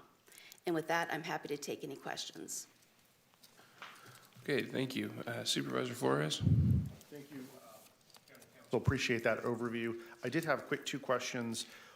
What is the rationale for two different finding structures without a permit? What's the difference? Right, so the two different structures, the first is when a sidewalk vendor has a permit and is violating different regulations. For example, there's regulations on how much of a sidewalk they can be on, where in parks they can operate, and then the second fine structure is when they're operating without a permit altogether. Very helpful, thank you. And then just to segue on some of the conditions of approval, what are the other conditions of approval associated with the issuance of a permit? Right, so as it exists now, any vendor who wants to sell, whether it's a food item, merchandise, needs to apply through the Sheriff's Department for a license. Those don't change. It's payment of a fee, listing of their name, address, and which area in town they intend to operate. The changes, as mandated by the state, existing ordinance states that a criminal background check can be done as well, that fingerprints can be taken, and the state made it clear in 2018 that those requirements for a license are no longer permitted. Okay, thank you. And then who's governing the health and safety aspects of the mobile vendor. You know, this is someone that's operating without water, without plumbing. You know, what are the safety considerations associated with the ordinance, if any?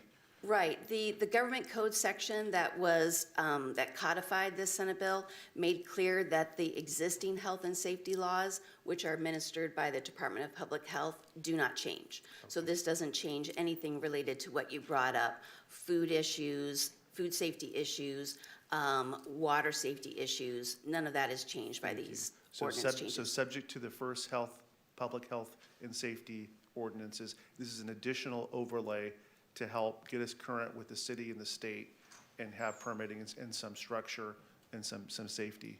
That's exactly right. Thank you. Are you done? Supervisor Flores, thank you. Our chair stepped away for a moment. I'm going to ask Priscilla Sanchez of my office to please come down.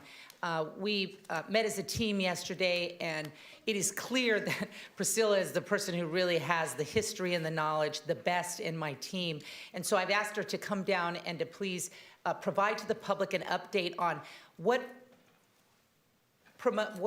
caused us to be here, how these conversations began to occur. This is not just a random update because we need work to do to justify our positions here. This is a long-standing attempt that has been with the city and the county, our sheriff's department, even California Highway Patrol, a whole host of partners that if Priscilla doesn't mention, I'll get back to. But Priscilla has really been the lead. She is the subject matter expert on it. I want to say thank you, Priscilla, for being so obsessive about this issue. You have been obsessive about it, and that's what it has taken to continue to get. You can't imagine the amount of partners it takes to address an issue where the city and county are so close to each other in boundary, and when it is really hard to identify what the clear solutions are. It is not easy. I really have to say, Priscilla, thank you personally and on behalf of the county for the work that you have done to collaborate community-wide and bring some sanity and order on this issue to the county and to these pockets of community interest that we've heard so much from. So with that said, Priscilla, if you wouldn't mind, please identify yourself for the record, and if you could briefly bring the public up to speed on the work that we have done. Thank you for all those kind words. I'm a little bit nervous, so bear with me. Okay. So I'm Priscilla Sanchez, Supervisor Leticia Perez's District Director. This has been a passion, so I'll try to be brief, but this has been a passion of mine since I got a phone call in April 2025 from a constituent named Judy Headley. And she has now passed since then, so which made it even more of a passion of mine. So that call in April was kind of like, okay, let me see what we can do, right? I'm new. I must have been here maybe a couple of months. I'm like, I've got to figure this out. It's been rough. I want to say first and foremost, thank you to all the departments, because this was a collaborative effort. Thank you, County Council. Thank you, Elsa. I've kind of put you through a lot, so I apologize. But with that being said, this woman called, and she just basically said, you know, I wake up Thursday morning to people, Thursday, people are already setting up shop, camping in front of my house. They're there from Thursday to Sunday, just, you know, selling stuff, food items, whatever, you know, garage sale stuff. She's like, they're just camping here. She goes, but my biggest issue is they're blocking my driveway and there's no bathroom. So where do you think they're going to the bathroom? Where do you think all that's taking place? And so with that being said, you know, it was not easy. You know, and then, as I don't know if some of you know, but it's not only county, it's partial city, and then the roads are CHP. So that was even more of a fun for me to kind of figure that out. And so with that, we finally had a meeting, all the departments together, and just try to figure out what we can do. Again, we brought county council in. It was tons of meetings, many phone calls from this constituent. In December of 2026, she passed so that her husband called me every weekend like clockwork, sent pictures. So that was even more of a reason that we had to figure something out. So since then, we've had 2 operations along with Public Health. So thank you, Public Health, also for being a support of this. Since then, the second one, now that he is completely happy, this constituent is over the moon that finally something happened there. There's no trash or all kinds of stuff there. But that was about a good 2 miles worth of just vendors, food vendors, you name it. They were just blocking that entire road. It was tough. So with that being said, now with this ordinance, thank you again, County Council, for getting this in. I think it's going to help not only Casa Loma, which we call Casa Loma area. I think it's going to help other areas. And also with that, I collaborated with the Corazon Latino, which is a subcommittee with the city, who now we are working with those folks that were out there, as many information that we got from them. We spoke to them. We went out there several times. I spoke to them. I've kind of pleaded with them, like, please, we don't want to ticket you. So I do care.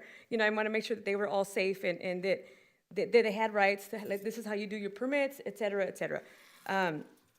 With that, this collaboration, we actually had like a town hall at Park with all of these vendors saying, what do you guys need? How can we help? We had all the departments, any department that could possibly help in getting either their permits, their licensings, they were all there present with us. So we have not forgot about this community. We want to make sure that they're licensed, hopefully with this ordinance. We also have another thing the Supervisor Perez is going to speak about a micro kitchen. I don't know the whole details on that exactly. But the goal is, one, our constituent is extremely happy, and that's my job, and I love my job, and I like to make sure District 5 constituents, for the best, are super happy and their needs are met. So I think I'll end with that, if anybody has any questions. Priscilla, Chair, do you mind? No, by all Thank you means. so much. Our chair is back, but I'll continue this and finalize this conversation. Priscilla, thank you so much for the meetings in the parks, for all of the outreach to vendors to help them come into compliance with what it takes to follow the law and order around these issues. Now, there are many creative ways in which we can help the public earn income, acquire their American dream through their hard work and enterprising efforts. But we do have to do that with cleanliness, with healthiness, and with order. And so I'd like to ask for a referral on this issue about an exciting opportunity that is helping folks around the state sell homemade food informally. Reflecting two important realities. There's a strong demand for home-cooked food, and residents want opportunities to earn income through their skills. And so this particular ordinance, as I understand it, enables people to work from home, to have the cleanliness and the appropriate standards by which to sell food in a healthy manner, but allow them to build their own enterprises and their own dreams. So if I can make that referral to, I have the documentation here, but it was provided to us by constituents, a way to bring order and a way to bring some predictability and flourishment around these issues rather than the constant negativity. We do have to maintain standards. We have been very aggressive in clearing these areas and making them clean and safe on behalf of our constituents and the county on the whole. But we also want to see people thrive, and we know that we can do that if we bring folks together, follow the rules, and have rules that are actually very creative and progressive in their thought process. So if I could make that referral, please, I'd like to include that as part of this conversation. Supervisor Perez, through the chair, I want to make sure I understand the referral. Is the referral to look into the micro kitchens and report back to your board? Yes, and however you believe that it fits into the larger conversation here. I'm not the expert, so I don't know. I just am aware that this program exists, and it's an opportunity for us to bring folks into compliance and to have generally just more order and predictability around what we know is a thriving demand and is likely going to continue. Yeah, our staff would be happy to look into the micro kitchens and report back. Thank you. If I can get a motion. Okay, thank you so much. A vote on that motion. Thank you so much. Sorry for my lack of clarity. Motion on bringing back clarity on this issue. And we have a second. Thank you, colleagues. And just for clarification, does that motion include approving staff's recommendation as well on this item? Yes, thank you so much. Thank you. Okay, please cast your votes.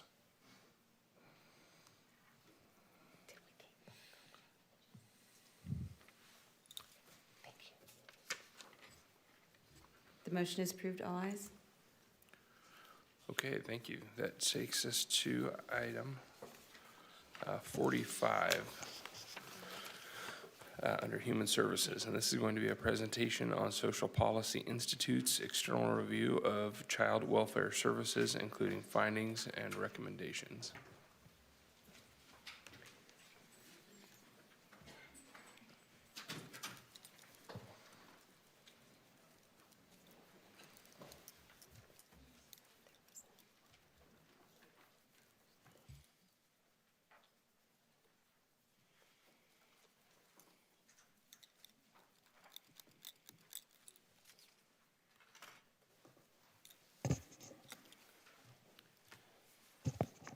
Good morning, Mr. Chair, members of the board. Lito Morello, your Director of the Department of Human Services. To my left is Maria Bermudez, Assistant Director over Child Protective Services, and to my right, my Chief Deputy, Vanessa Frando. Thank you for this opportunity to make this presentation. Before discussing the purpose of today's meeting, I want to begin by acknowledging why we're here. Almost a year ago, our community experienced the heartbreaking death of a child. Whenever a child dies from abuse or neglect, it affects everyone, most importantly the child's family and loved ones, but also the social workers, supervisors, law enforcement officers, medical professionals, community partners, and countless others who dedicate their lives to protecting children.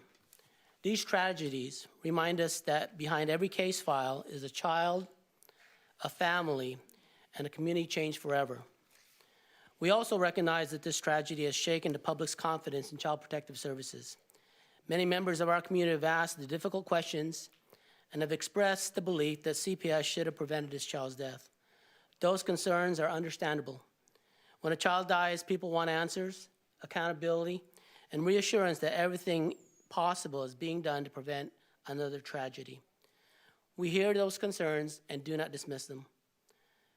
As public servants, we must improve, learn from difficult circumstances and challenges, and strive for better outcomes.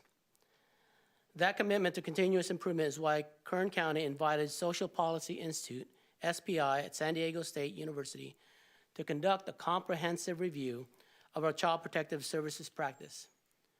This was not simply a process of reviewing cases. It was an opportunity to take a broader, holistic look at our operations, our systems, our decision-making, our policies, our supervision, and the way we deliver services to children and families. It is important to recognize that no review can eliminate future tragedy. Child welfare is one of the most complex professions in public service. Every day, our staff make difficult decisions with limited information, often under urgent circumstances, while balancing two equally important responsibilities: protecting children from harm, while also preserving families whenever it's safe to do so. That complexity, however, does not diminish our responsibility to improve. In fact, it reinforces it. The purpose of today's presentation is to understand what our organization can learn, what practices we should strengthen, and what opportunities exist to better support the families and children we serve and the professionals who serve them. The review conducted by SPI was comprehensive and extensive. They examined policies and procedures, interviewed staff and leadership partners, community stakeholders, reviewed case practices, assessed supervisory processes, evaluated organizational strengths and weaknesses, and identified areas where our practice can become stronger. They also recognized many of the areas where our staff demonstrate dedication, professionalism, and a genuine commitment to children and families of Kern County, and we should be proud of those strengths. At the same time, we should also welcome the recommendation that challenges to improve. Organizations that strive for excellence and understand that improvement is not only a commitment for growth, but a necessity. Every recommendation represents an opportunity to build stronger systems, support better decision-making, improve consistency, strengthen critical thinking, enhance family engagement, and ultimately improve safety and outcomes for children. As you hear today's findings, I encourage everyone to approach them with an open mind. Think about how each recommendation connects to a larger mission and how together they can strengthen our practice across every level of our organization. Improvement is never accomplished by one person or one agency. It requires partnership, honest dialogue, accountability, and a willingness to embrace change. Most importantly, it requires us to never lose sight why we do this work. Every policy we revise, every process we improve, every training we develop, and every conversation we have ultimately answers one question: how does this make children safer and families stronger? That is the purpose of today's presentation, and that is the purpose behind the work that will follow today's presentation. I want to thank SPI and its team for their review of our processes and systems, their professionalism, and their partnership throughout this process as they continue to assist us in implementing the recommendations. I also want to thank our staff who participated openly and honestly, recognizing that meaningful improvement begins with a willingness to learn. Today's report is not the end of the process. It's the beginning of the next chapter in our journey to becoming even a stronger and much more improved child welfare organization. And with that, it is my pleasure to introduce Lori Clark from SPI, who will present the findings and recommendations of their comprehensive review. Thank you, Director Murillo, and hello to the chair and the board and members of the public here today. My name is Lori Clark, and I'm the director of the Social Policy Institute at San Diego State University. And we very much appreciate the opportunity to be here in county, appreciate the trust placed in us, and frankly, the unprecedented cooperation and partnership in leading this effort forward. So I just briefly want to say a little bit about why SPI and the capability that we brought to the charge that was trusted in us. My particular background is on a national and statewide level in child welfare redesign with a focus on systems. I helped to set up the structure for the California Child Welfare Council. I led a governor's project on child welfare redesign, and I was the lead designer for California's evidence-based clearinghouse for child welfare. So that is part of the background that is exemplary of the entire team. My colleague, whom you will hear from shortly, Margot Fudge, spent 28 years in child welfare, most recently as the Deputy Director of Child Welfare in San Diego County, one of the first counties in the country to become a child and family well-being system rather than a child welfare system. Also, during that time, Margot shepherded a process of system redesign not unlike what is reflected in the recommendations that we're bringing here today. And I will tell you there were 88 recommendations that were successfully guided for significant system improvement. Also, she has been recognized on a state and national basis for her work in sibling separation while in foster care. And then my third colleague, whom you will hear from today, Roger De Leon, is himself a father with lived experience in the child welfare system. He brings that and has been recognized nationally by Casey Family Programs as Father of the Year, and recently served as the co-chair of the Moving from Mandated Reporting to Community Supporting of Child Abuse and Neglect in the state of California. So Social Policy Institute has a broad background that we have brought to this task, not only in other California counties that we have done similar work to improved results, but have also worked in several states and other jurisdictions, including New York City, New Jersey, and the District of Columbia. So with that, it is my pleasure to begin not in the order that our report follows, but to lift up the overall most significant findings along the way, and then we will fill in some of the rationale, some of the process that led us to the findings that we bring before you today. So first and foremost, I do want to say, as you see there, that across the board, the child welfare system outcomes and performance that we were very diligent in reviewing in a completely in-depth way, we found that they're on a par with statewide when we compare to other California counties and with national standards. We know that because national standards of performance are set through the Child and Family Service Review that happens on a periodic basis. And those review standards, every state in the United States are held accountable to those standards. So it is not an arbitrary, but rather a very well-established set of standards. So also within that finding, we determined that there were no systemic failures in the Department of Human Services that would compromise the department's ability to fulfill the child welfare mandate. So let me be quick to say that there are significant findings here today that we will present to you at length of things that need to be improved, need to be addressed in order for the system to advance further. There are also critical strengths to build on that will help us to get there.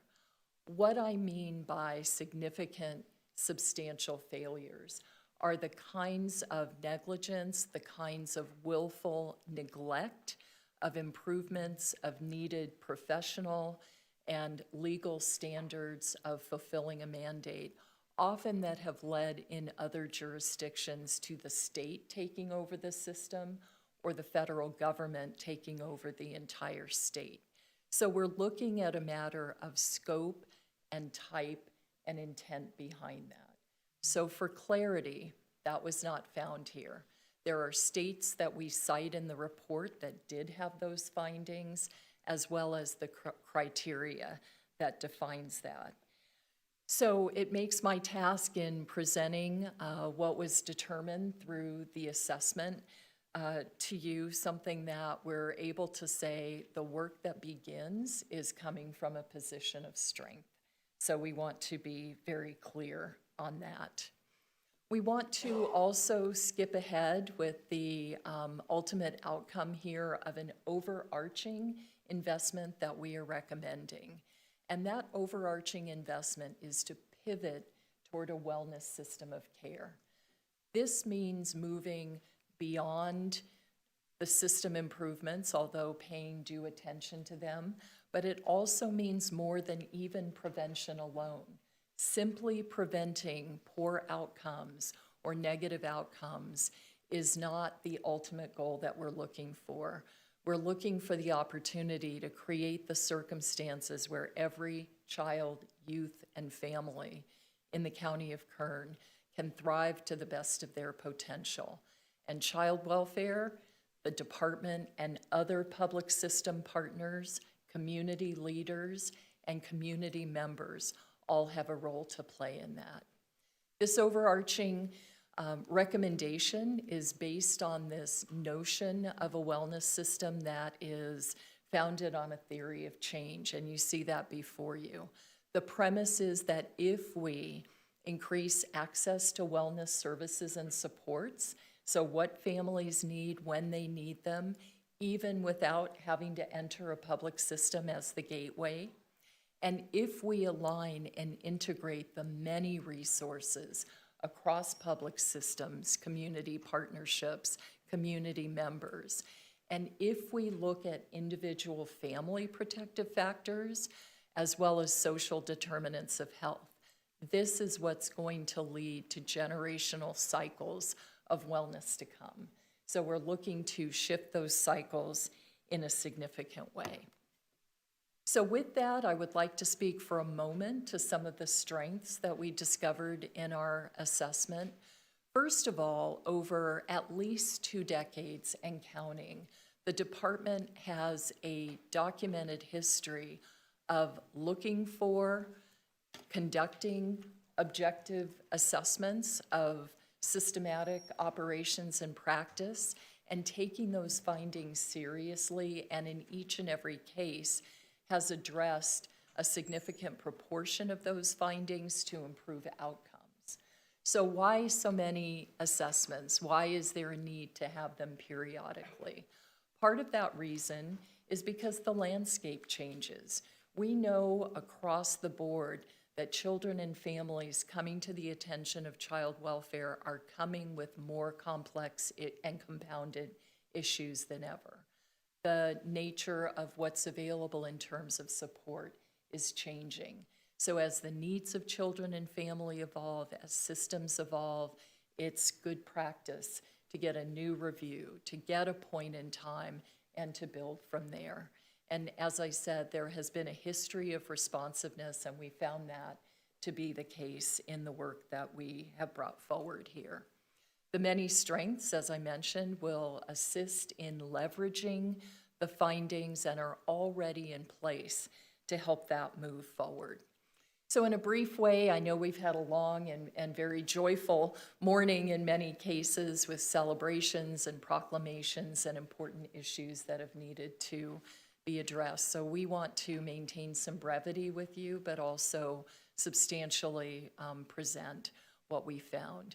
So I'm going to take a moment just to briefly set a context, briefly share with you the methodology that we followed and the rationale behind some of how we packaged our findings and recommendations, and then we'll get right into the meat of those findings. The recommendations that you'll see are accompanied with some options for addressing those through implementation of adaptive system change. We'll end with a few comments on fiscal perspective and what can be expected in terms of return on investment for making progress and following these findings and recommendations, and then end our time together with a call to action. So briefly on the context, when we approached this comprehensive assessment, we looked very closely at the demographics and the socioeconomic challenges facing Kern County. And so in terms of demographics, we look at the geography of the county itself and where referrals are coming to, the percentage of referrals that are coming from the more remote locations. And I mean cities and municipalities that are more than 2.5 hours away from staff in Bakersfield, which of course has a direct impact on the workload because of that timing. Potentially a half-day shift can be spent in transport. When we look at some of the socioeconomic challenges, we see that no one district, no one set of cities, no one place is more impacted than the other. They tend to hover around the average, which is what we're showing there. In the center, you see Kern County as a whole and how that compares to the state of California as a whole. And because we couldn't put so many all on one chart, we pull out the sample, for example, of Kern County. So I want to look at just the issue of poverty for a moment. What we're saying there, when you look at Kern County, 15% of families are at or below the poverty line, which is almost double California's state average.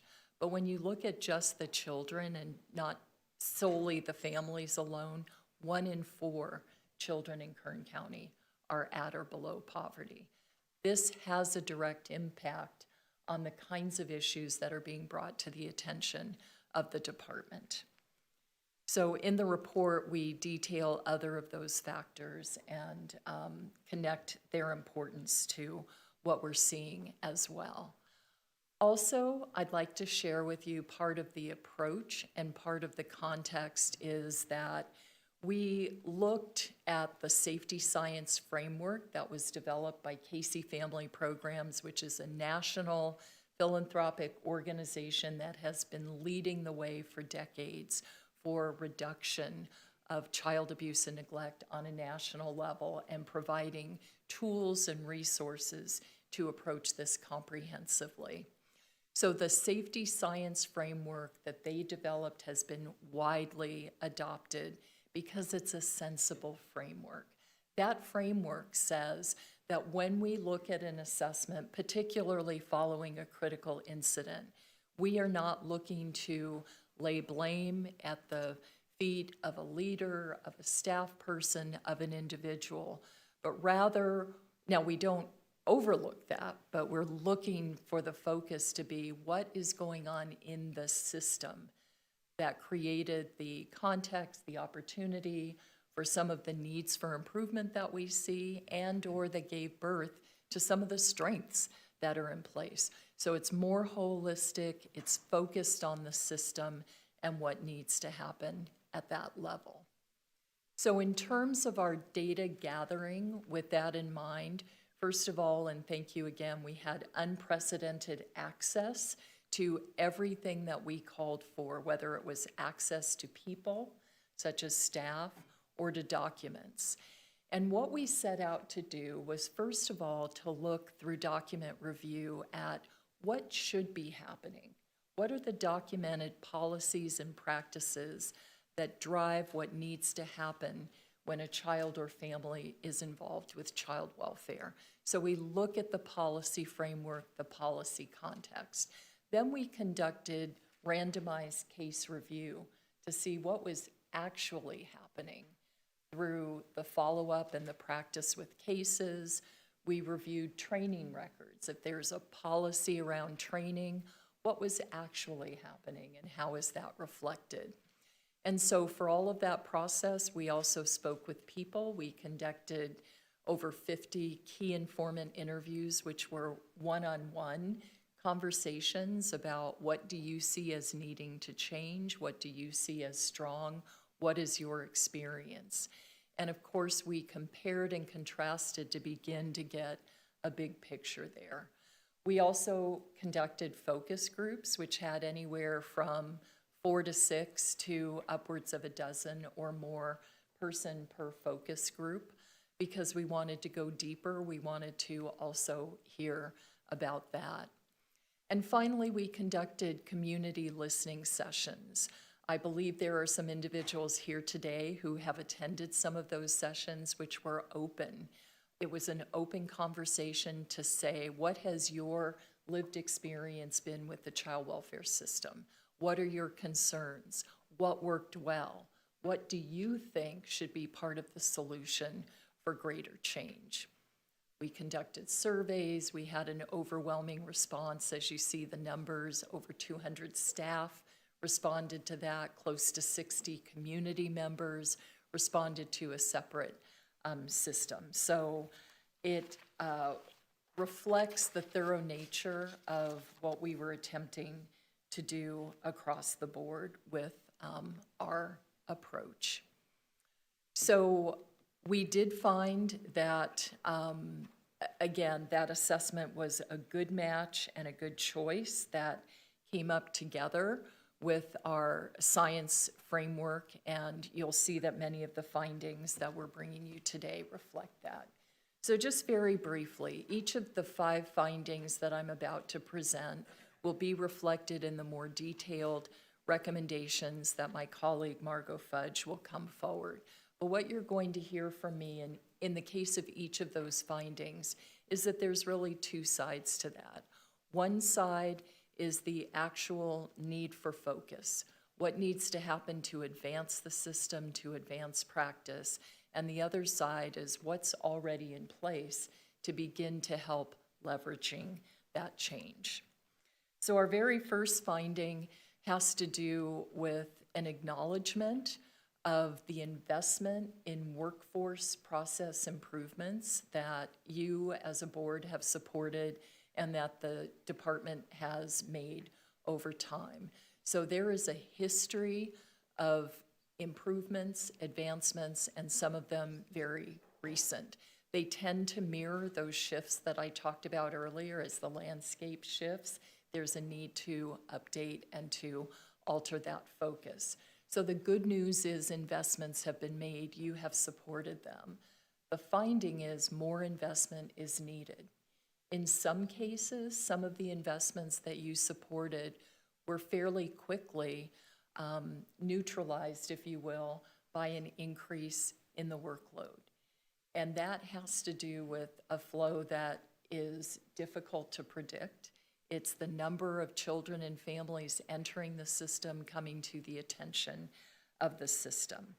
And so when we look at this, again, you're going to hear that these investments are needing to be targeted specifically at workforce process improvements. That is our first and most important recommendation, because the other recommendations of strengthening practice and so forth are geared directly to those. So we're talking about better tools for social workers, better training, better supervision, and overall more time to be able to be spent with children, youth, and families so that our workers don't have to choose between documentation and compliance with timelines or spending the time, but those workforce process improvements are geared toward making it possible to do both. Second set of findings is that quality practice is absolutely in evidence, and we can cite case after case, and there are also a few areas that need further strengthening. Those are primarily in the front end, when a child and family initially come to the attention of the department, and also on the so-called back end in permanency and placement. The third finding is really going deeply into the broader engagement that a wellness system of care is connected to. So deeper engagement with those children, youth, and families in the system, deeper engagement with other public system partners and community partners. And the fourth finding is to recognize that child welfare system should not exist in a vacuum and be solely responsible for the kinds of positive outcomes that we're describing here, but rather it's a partnership of co-design with those that I've mentioned. And I'm going to invite Roger to speak for a brief moment because of the importance of lifting the voice of those with lived experience. He's going to give you a flavor of some of what we found. Thank you, Lori. And I'm not just saying that because he's my boss. I'm just saying. So, board, thank you also for the privilege of being able to be here and to share with you. As my colleague Lori shared, I am a father with lived experience, not knowing that my experience of navigating the child welfare system would develop me into a lived expert and being able to develop a parent partner program with the same child welfare agency that I was involved with, and being able to create a fatherhood coalition within that same county, and then branching out to do state training, mandatory reporting and co-chairing, and then national as well with Casey Family's Birth Parent Advisory Committee. I share all that, not to mention that I also have been a minister and a part of my community for the past 24 years as a minister, and been involved with a lot of the community there. And I share that just to share that coming here to Kern, it was amazing. We talk about findings. I found a community that was beautiful. I found a community that voiced their pains, but also their openness to want to be a part of what's going on. Director Lito, thank you for all that you do, as well as the executive team. And so I believe we are on good grounds. I don't know, I'm going to turn around real quick. I don't know if we have any members of the community that were part of it. Nadine, right? Nadine. And of course, the wonderful individuals here. We had also Michael Torres, who was a part of this, with a lot of other individuals from the community who were voicing, their experiences, their pains, but also the willingness to want to collaborate. And so I think we are on perfect ground and perfect timing to go forward with this. And this is why I give thanks to everyone. With that, I think looking at this, the call of the community is to be involved with what's happening. We have a saying in our peer community, anyone who has been impacted by the system in whichever way, whether it's child welfare or whatever, it's nothing for us without us.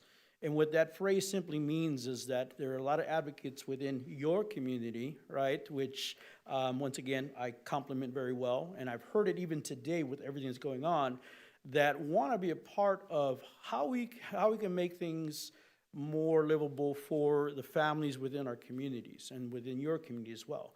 And so one of the things that I'm grateful for is in the findings, it's not so much finding what's wrong, but finding what it is that we can work on together in a collaboration to be able to move forward. So that way, the agency is not doing it on their own and the community is not feeling unheard. And so I think that's one of the most important messages that we want to bring out, is how and when and where can we move forward. And I think within those recommendations, you'll hear more about it.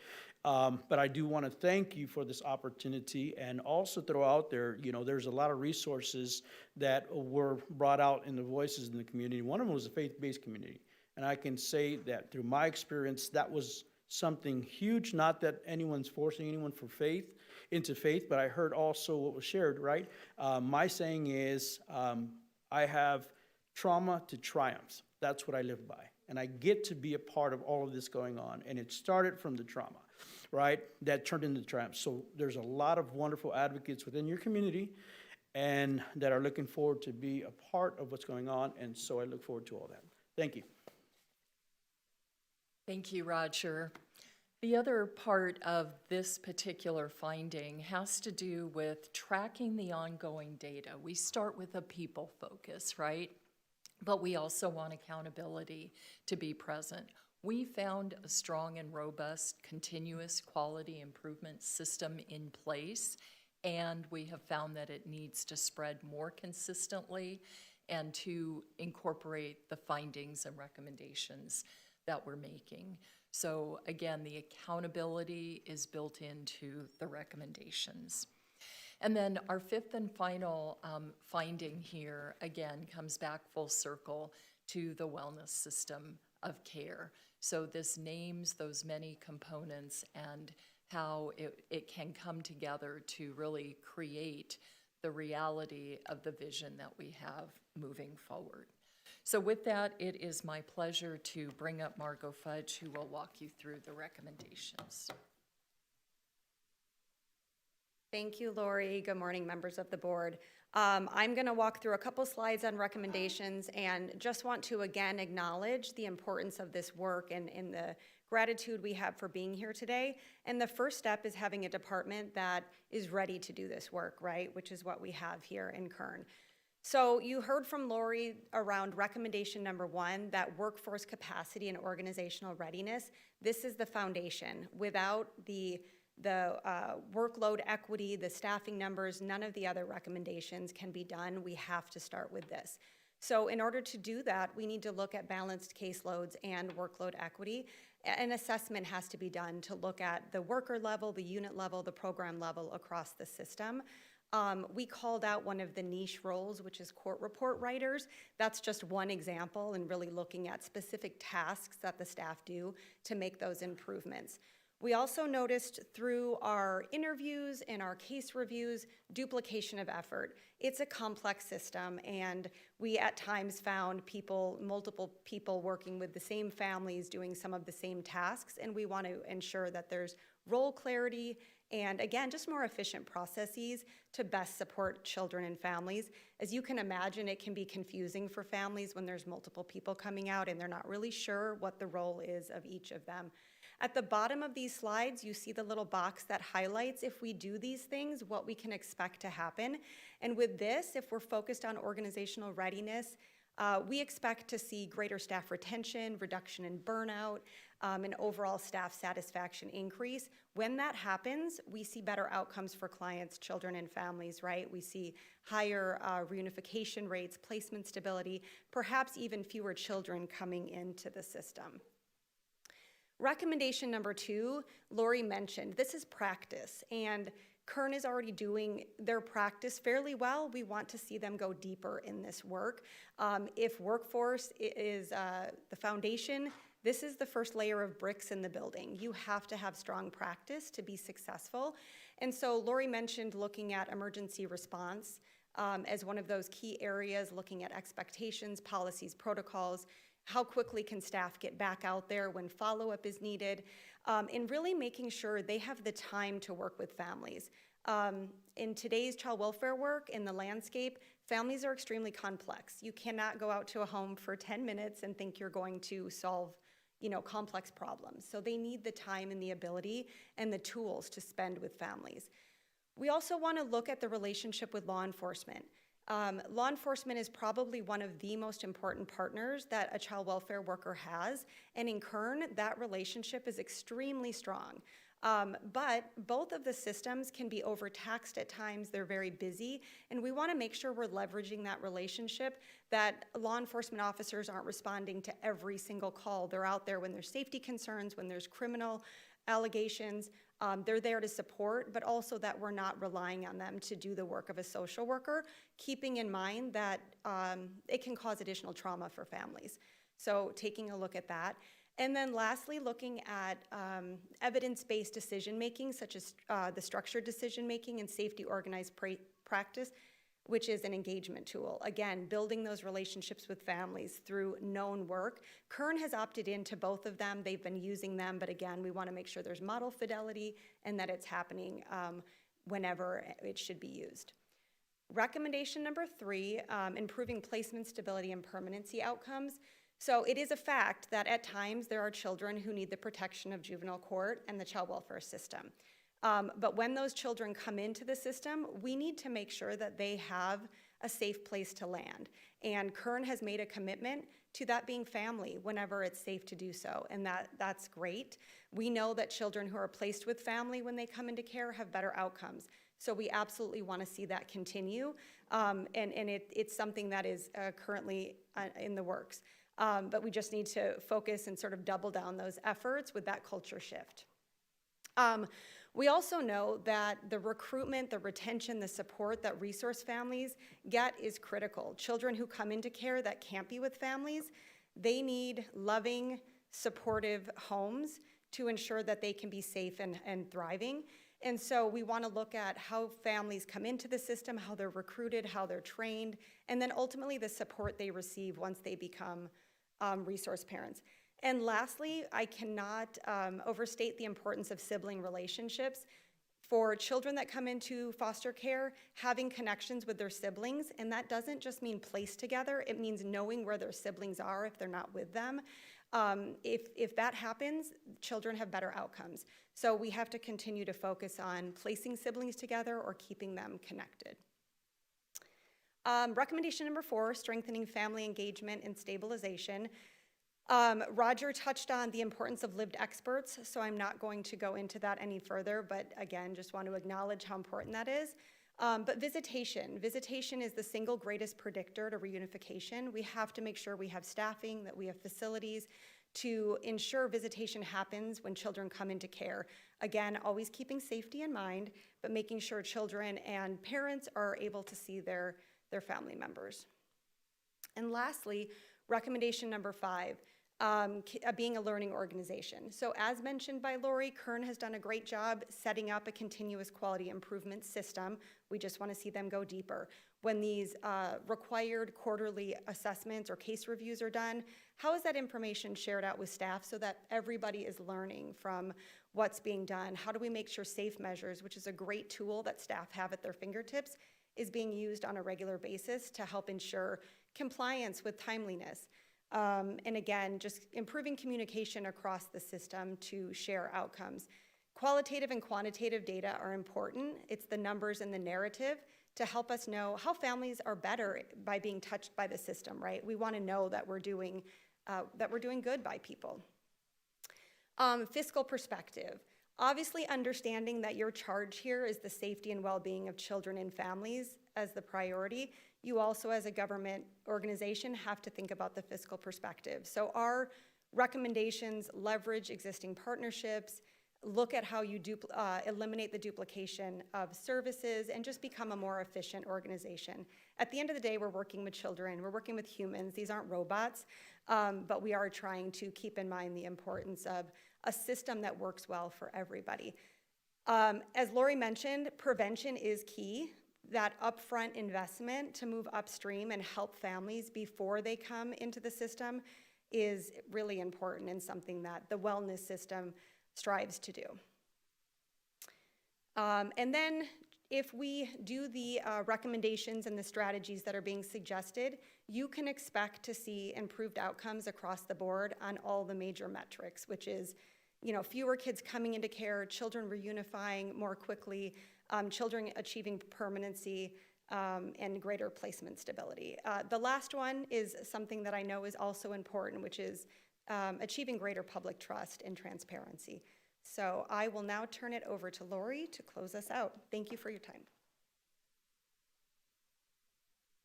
So, call to action. It is our hope that what we've presented here today and what is contained in our report is seen not only as the smart thing to do, because we believe we've made the case for the rationale, the underlying evidence for that, but also seen as the right thing to do. The case of the moral imperative behind why these changes are so critical and fundamental. shifting to a focus on wellness, aligning and integrating partnerships. So working together on the smart thing and the right thing, and incorporating the whole village that was cited repeatedly. Each of the groups celebrated today came as a village. Even our chief probation officer, who is exiting, came with the village of his whole family, which was very touching to see that behind him. So likewise, we need that village here. We need everyone at every level within the department to be working on this. We certainly need your support and guidance moving forward. We need these other public systems, the community partners and community members who live here. So we're very much looking forward to working together to make these findings and recommendations a reality by setting priorities, by creating a clear process for moving forward. So thank you again for the opportunity to come before you today, and I understand that we may open this up to comments or questions that any of you have. Thank you. Appreciate you and your team being here today and sharing these findings with us. And also thank you, Director Murillo and your team for being proactive and looking for solutions and looking for opportunities for improvement. So I'll bring it back to the board for any comments or questions, and I'll start with Supervisor Parlier. Lito, after this tragedy happened, you were in my office and we were just having a conversation about it. And we talked about, regardless of an internal investigation, that there was really a need to have external eyes on not only the department but the county process. And I thank your report so much for the recommendations, and I think that was needed. One question that I do have is regarding AI, as far as managing emergency complaints or complaints as they come in, or other things within recommendations. Is there an ability for AI to help manage some of those things? Supervisor Parlier, to the chair, AI is absolutely being reviewed by our agency right now and organization. In fact, I had a conversation with Supervisor Flores just the other day regarding AI and what he had seen as a product out in a conference he attended. There's so many tools and so many possibilities with AI, and I can give you a quick brief example of how we're looking at AI within child welfare. There is a AI product that's out there currently right now that has the ability to answer phone calls, take referrals from mandated reporters, ultimately lessening the impact to our staff, and then allowing them more time to obviously do the quality social work that's required of them. So you're absolutely correct. AI is at the forefront of all organizations, and that's something we're looking at introducing before the end of the year. Thank you so much, and thank you to our consultants. Thank you. Thank you, Supervisor Parlier. Supervisor Flores. Thank you. Thank you, Lito, and thank you to our SPI. Ms. Clark, I had a quick question for you in terms of appreciate the comprehensive review, audit, systemic, the interviews, the rigor.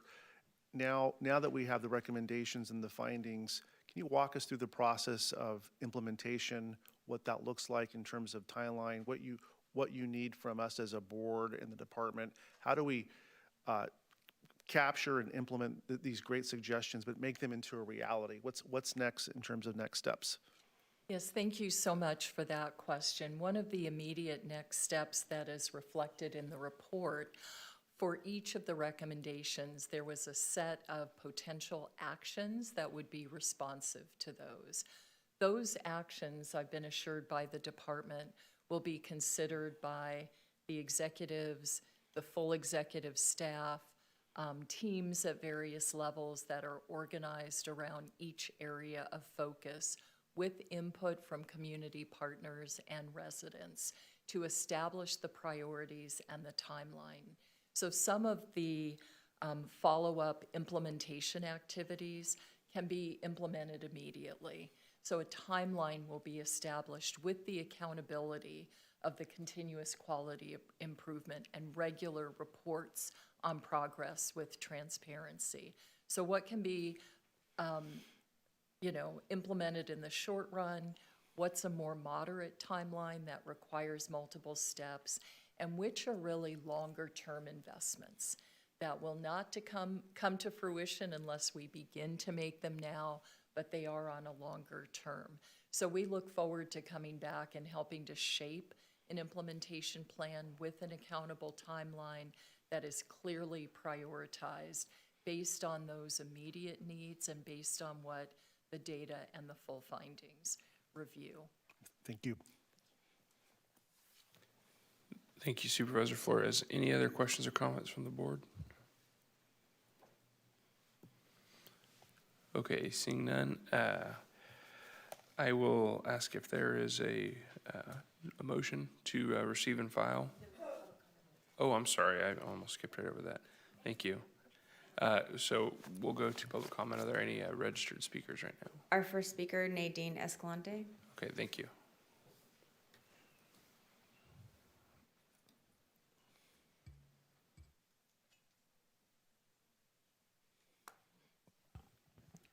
Good morning. I just want to say thank you to the lady back there paying attention. Thank you for all your work that you have done. There are some concerns that I have. I'm a child who was in the foster care system here in Kern County. Terrible things happened to me and my sister while we were in the foster care system here in Kern County, and we have not seen things change. I have talked to several homeless women that have exited out of the foster care system that have been victims of sexual abuse. These things have to be addressed. So we want to see how this is going to be done. And when it was suggested that there's going to be conversations with the department and with community partners, where is that conversation going to make sure with us, the community? Because as an advocate, I talk to these families, I talk to these children, and their voices need to be heard. When I went to the first meeting that was put on by the department in January, Araceli, my friend, and her family were there was only 4 people at that meeting. The one that I went to the next day on Tuesday was less than 10 people. You had your staff there. Thank you, Supervisor Perez. We want to make sure the community is involved in this, and we ask that AI not be used. It is critical that it is articulated by the individual who is writing these reports. I have seen firsthand my work as a doula, when somebody has used AI, AI is not articulating the facts correctly. So I really urge you not to use that. I can show you examples, and I'll send it to Christian so he can see. Thank you. Thank you. Next speaker, please. Next speaker, Aurelie Villazana.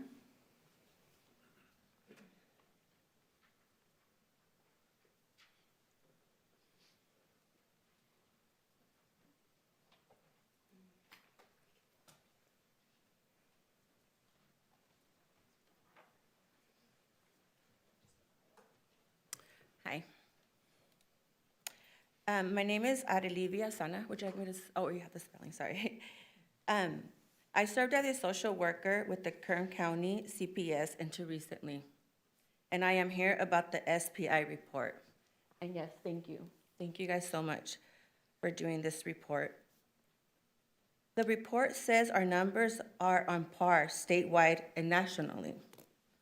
Good, but we are here comfortably publishing those numbers. Then it's time to publish that one number that matters as well, which is what is the max caseload a Kern County CPS worker can safely carry. We have numbers for everything else. We don't have that one, and that one matters. This job is not paperwork. It's children's lives. That is what we are here for. And that is the only thing we are here for. I'll be direct. Some of us just don't carry heavy caseloads.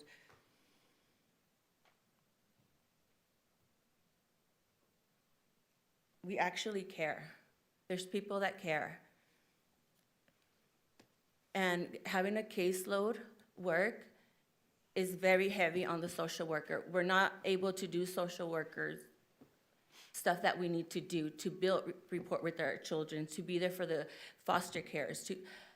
It's very important for us. That caseload number is very important as well as the children's lives. And this community needs that number.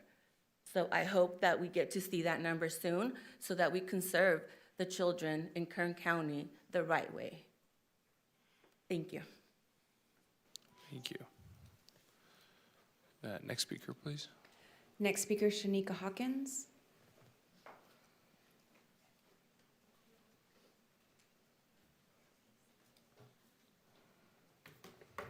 Good morning, Chair and Chair of the Board.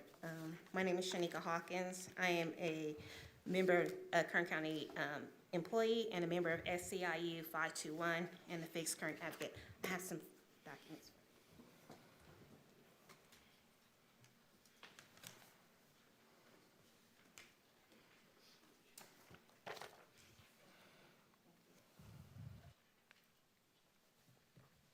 I would like to thank the Social Policy Institute of San Diego State University for the thoughtful work on this report. The findings confirm concerns that have been raised for years about understaffing, high turnover, inconsistent training, and the impact these issues have on services for children and families. As the board considers this report's recommendations, I encourage you to include the voices of frontline staff who understand the challenges and can help identify practical, cost-effective solutions. This report is an opportunity to move beyond identifying problems and start implementing meaningful changes. As members of the Fixed Kern Coalition and the community, we will be watching and hoping to see real progress. Thank you. Thank you. Next speaker, please. Last speaker, Alejandro Rocha.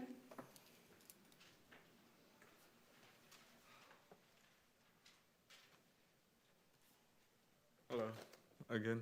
I'm a former foster youth. I just want to say thank you guys all for your guys' great work.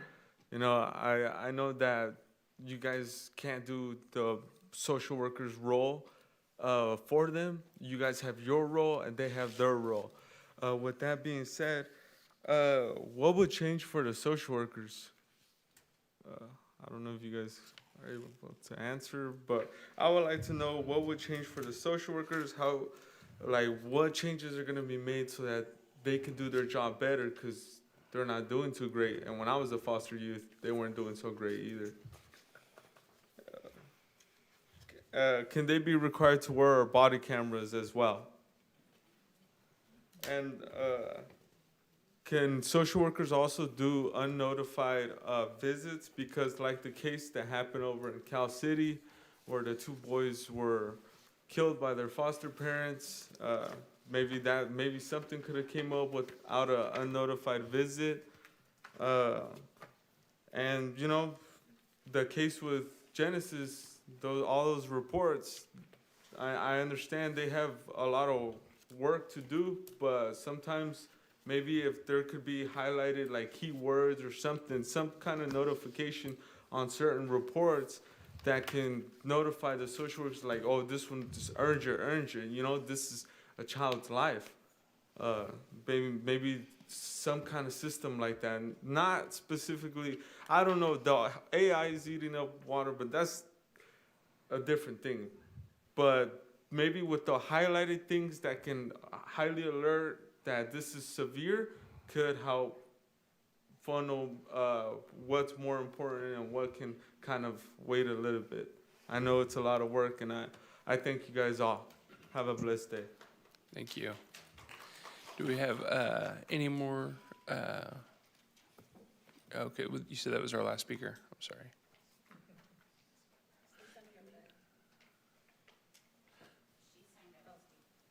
I signed up, I don't know why I'm not on the list. Okay, well, we'll just invite you to come down and speak then.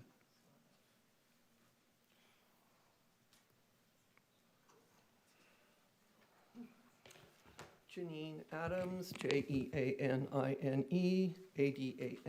Tehachapi.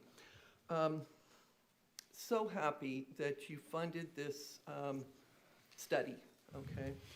And the holistic review, not pointing fingers, but looking at solutions, I think is so important. And particularly not pointing fingers at the people that, some of the people that care the most, which is our social workers and the people that work at DHS. This has been an ongoing issue that SEIU has brought to this board's attention, that cutting staff and putting unrealistic expectations on work causes a lot of problems on all of the things that she mentioned, from, you know, stressed out workers, turnover, and the very worst things that can happen, that children die.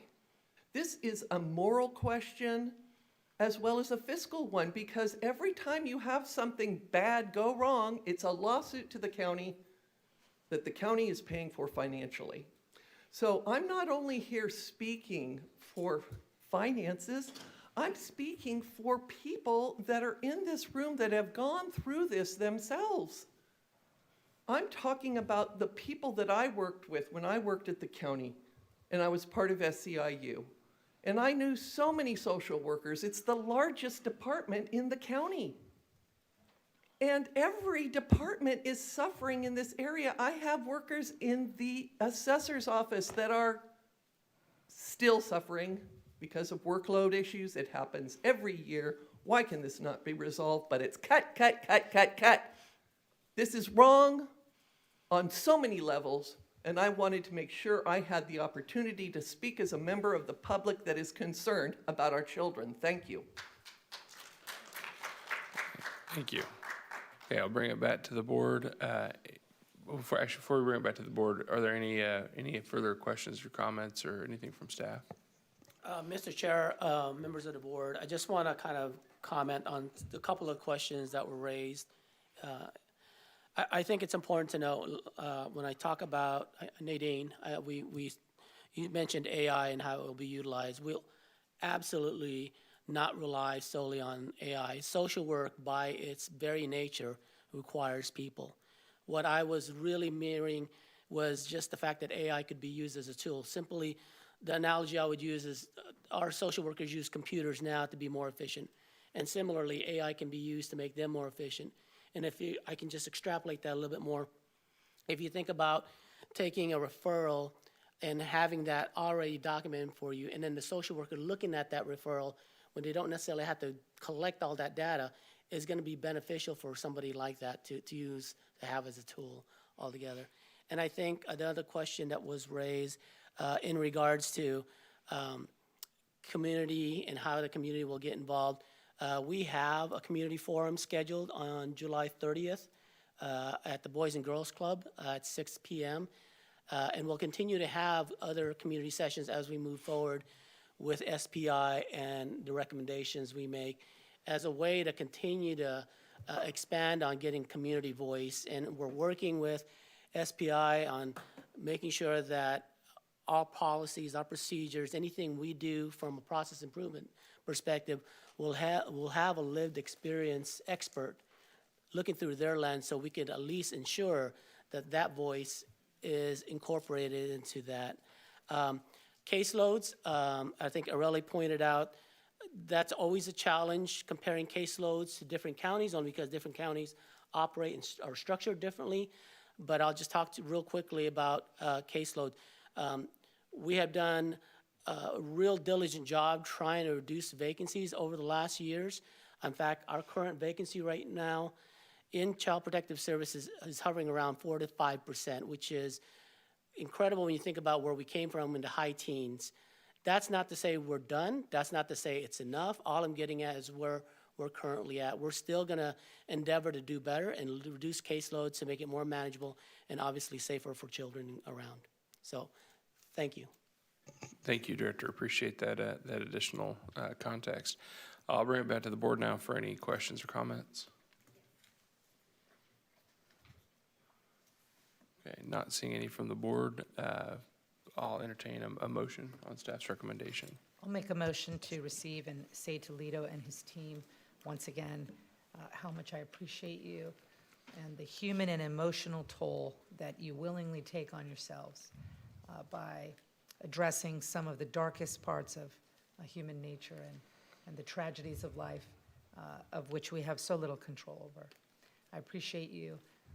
I trust you. I appreciate your heart. Thank you for the work that you do. Deeply, deeply appreciate you. Keep going. Appreciate all the guidance and the high-level thinking about, how we shoot for the stars, right? How we aim high and always have that as our guide. But I appreciate all of you. Thank you. Thank you. Supervisor Parley, did you have comments? Yes, Chairman, at your discretion, I saw an audience member. I don't know if we had one person that still was hanging out there. Okay, we've got this new system, and we have to give the same amount of equitable time, and we've already heard from this individual, so. Very good. Yeah, I appreciate it. Ma'am, I'm sorry, but under this new law, we're gonna have to reopen it up for public comment, and it gets very complicated. Thank you. Supervisor Couch? Sorry, I'll second the motion. But I want to make a comment, and I'll be brief because I know we've been here a long time. Thank you for your report. Thank you for your work. Thank you for your work. Something I learned since I've been here about what you all have to do and what the situations that you deal with. I want to compliment you and your staff, and really the people in the field that have to walk into very difficult situations.